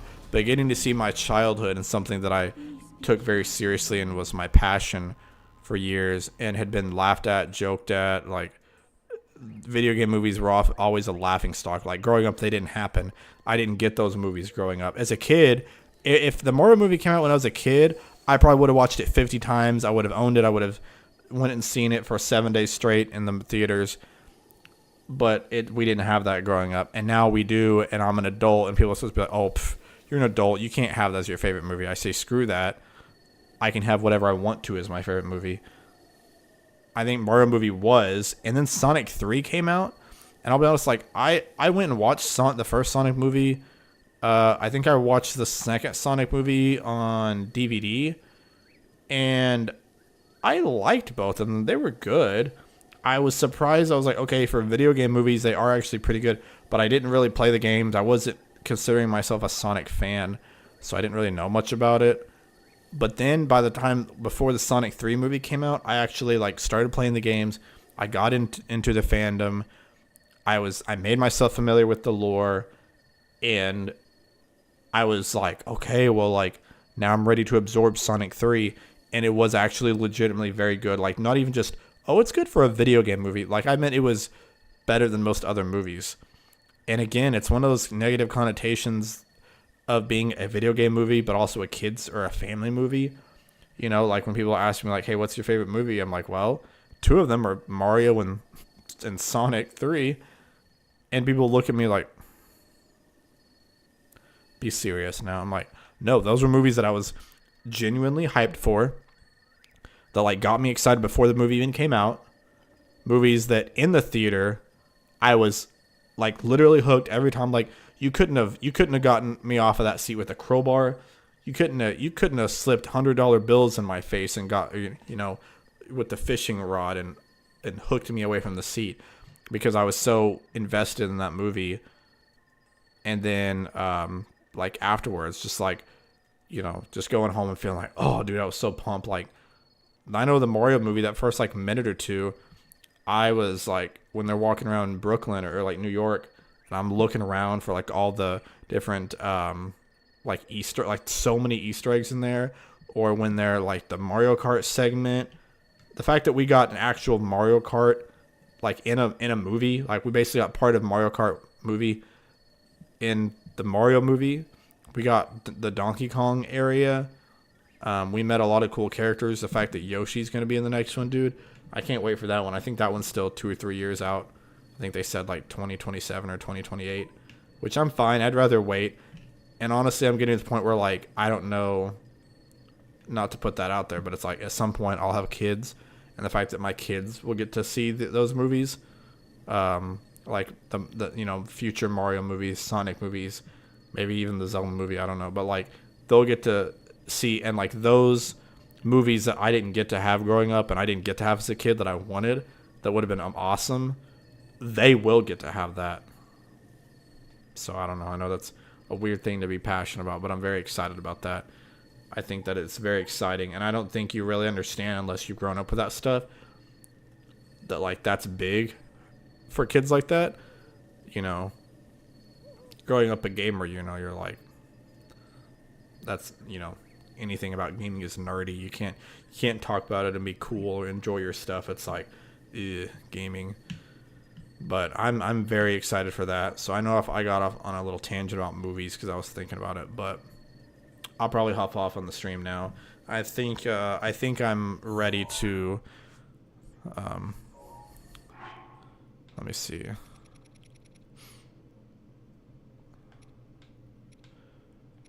I have to go back and talk to Impa. So I know, yeah. Okay. I'll probably, have you seen any movies in a movie theater this year so far? What is 2025? Yeah, so unfortunately the last movie I saw in theaters, and I know I don't want to sound hypocritical here because I was just hyping up video game movies, but the last movie I saw in theaters was Minecraft. And I like Minecraft. I think it's a really impactful game, like in gaming itself, like the effect it's had on people and how mainstream it's been. So like I was all for the movie. My problem was that it was also live action, but also part of it was animated, and it was like just the texture and the way everything was made. Like even from the trailer, I was just like, this is not. I'm not a hardcore Minecraft fan in the sense that like I am now a Mario and Sonic fan and Zelda, or like if they ever made like a Metal Gear game, or like, you know, with all these freaking Resident Evil movies they make, and most of them are okay at best. I'm not like that with Minecraft, so I don't think it's my place to be like, well, this is what a Minecraft movie should be, because I'm not a Minecraft fan, so that's not my place to say. That being said, as someone that's not a hardcore and just kind of more of a casual Minecraft fan, you know, I played it on and off. I started back in the Xbox 360 days. I think that my main gripes were the animation style and the fact that part of it was animated, part of it was live action. It was also, and hear me out, I love Jack Black. I thought Jack Black was awesome in Mario movie as Bowser. He helped make that was incredible. But I feel like given his reception in the Mario movie as Bowser and the whole Peaches song going big, I feel like he got to his head a little bit in Minecraft, because in Minecraft, I do not feel like Jack Black played Steve. I feel like it was Steve is Jack Black, you know? And again, we don't know much about Steve. He was a very vanilla, generic character. So I get you have to bring some and make up some stuff along the way. But that felt like the Jack Black show or the Jack Black movie. It was like, how can Jack Black insert himself in this movie as much as possible with like a bunch of cheesy songs and stuff like that. Like there was a couple that were funny, but just it felt like they were going out of their way to make everything in the movie either catchy or cheesy, cringy. Everything had to be a meme. And I heard one person describe it very well, which I was surprised that they did this on social media, because most stuff on social media is mega lame. But they said, this Minecraft movie seems like it's being made from parents of children who play Minecraft. You know, they're their kids play Minecraft, and they came home one day from work and said, "Dad, or Mom, wouldn't it be so cool if Minecraft had a movie, or there was a Minecraft movie?" And or maybe like Jack Black, because I know he loves Minecraft and plays a bunch. He was just like, you know what? I want there to be a Minecraft movie, and he pitched the idea to the right people. They just weren't gonna say no to Jack Black, and then suddenly they were like, okay, well, let's make this movie based on what we've heard from our kids. What our kids tell us Minecraft is. And some of the stuff people like from Minecraft fans, I think most of them liked it, but I know there were some that were kind of like, eh. Like surprisingly, a decent amount of the lore was accurate, but I know I've heard that some of it is not quite fleshed out. But also I know that it's not just based on Minecraft. It's like Minecraft Legends or Dungeons or story mode. There's some other Minecraft games that part of it's based on. I don't know. And Jason Momoa, I'll be honest, I'm not a big Jason Momoa guy. I think he's one of those, like, he can't figure out if he wants to be a serious actor or like a funny actor, a superhero, or like this comedy guy, or a family. I don't really know. Some people can do it all. I don't really see him as that. And also, just the last thing was that the pacing was really off. It felt like part of the movie moved too slow, and then other parts they were zooming through, and I was like, whoa, hold up. What? And then I guess that's not the last thing, because the last thing I was going to say was, what was I going to say the last thing about it was? Oh, it was basically Jumanji. It was like, oh, we're in real life, but now we're going to be able to enter this game. Oh, now we're stuck in this game. How are we going to... It was the very safe and very generic... There's a real world in the game world. We get trapped in the game world. Now we have to get out of the real world. And then it's the whole, do I want to stay in the game world, or do I want to go back? And in some movies, it's like, oh, well, you either have to stay or go. You can't do both. And you have to make the decision. But in this one, it's just like, oh, yeah, you can just come and go whenever you want. You can just, it feels like it takes the weight out of just the decision. Like, I was hoping it was going to be a movie that was like for adults and kids. But it definitely felt like the longer the movie went on, by the end, it was like, okay, this movie is more for kids, which makes sense for a lot of the cheesiness and jokes and the songs. Like, I get that. That's why they did a lot of that. So I'm not mad at it. I just am like, well. So, again, another long tangent about the last movie I saw in theaters. Before that, I mean, I'll be honest, I don't really watch a lot of movies in theaters these days. I feel like I used to go and watch a movie like at least once a month. Like, there were always great movies coming to theaters. Maybe it's because of streaming. Like, since COVID happened, like even after theaters reopened, like big movies will come into theaters, but I don't feel like I also just don't. I'll be honest. I don't watch a lot of movies. Like, a movie has to really impress me, or there's three reasons I'll go to a movie. It's just, like, this movie looks really good, really funny, really impressive. It's a movie in a series that I am a fan of. So even if the movie doesn't get a lot of press or it doesn't look that great, I'll still go see it just to check it out. Or three, social event. If one of my friends or my wife is really wanting to see a movie, or if I'm with some people like her family or my family, and they're like, hey, we're going to go see a movie. You want to go with us? Most of the time, if it's something like that, they'll offer to buy my ticket. I'll say, sure, yeah. Especially if someone offers to buy a ticket, I'll be like, even if it's a bad movie, I'm like, free movie. Free movie, even if I pay for my drink and popcorn, which I don't even really get popcorn, so that might be a hot take. I don't like popcorn. But yeah, I'll end it there. Next time on, I will be streaming Sunday, but I'm going to alternate. I'm going to play a different game on Sunday. I'm leaning towards I said if you're in my Discord server, which if you're not, check the link in the description, join my Discord community. You get a lot of notifications beforehand, but I will post something on the actual YouTube page, probably tomorrow or Sunday. I got a video dropping tomorrow, sometime middle of the day, probably about noon or 1. And then I'll be back streaming Sunday, but I am probably going to play a very solid game. And by solid, I guess because I've already talked about it a couple times, I'm going to start with the Metal Gear games. And I'm going to play them not in number order, but in chronological order, like timeline order. So Metal Gear Solid 3, Snake Eater. And because the remake is coming out in August. So it's a shorter game.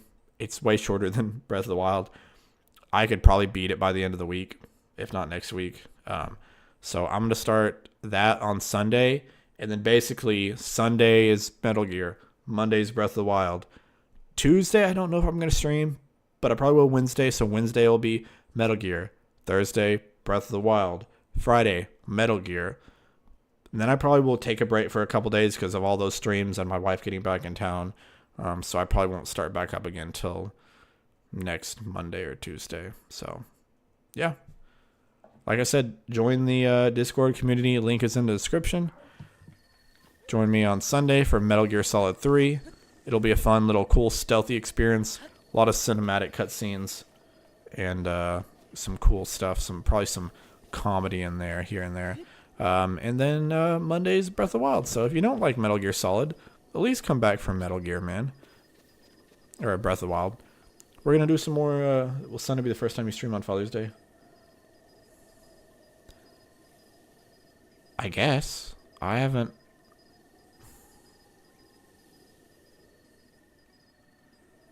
I don't think I don't really know. I'd have to look and see. In the past years, my streams have been really, really off. But I will say this year, I've probably been the most active about streaming. Because I've been streaming once, if not twice a week. Sometimes more. Sometimes a couple times I've streamed 3 times in a week.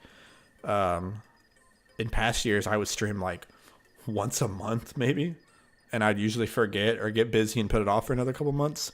So I might stream a couple times a year, really. So this is probably the first time I streamed on Father's Day, I guess.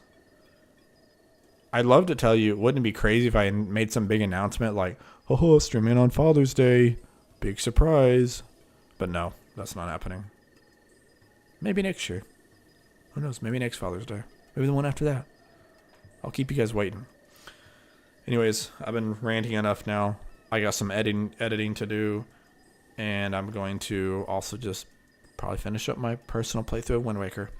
Thank you guys so much. Y'all have been awesome. Tune in on Sunday when we play Metal Gear Solid 3. Peace out. Thanks for everyone that tuned in. Left a comment in the chat. Adios. Bye-bye.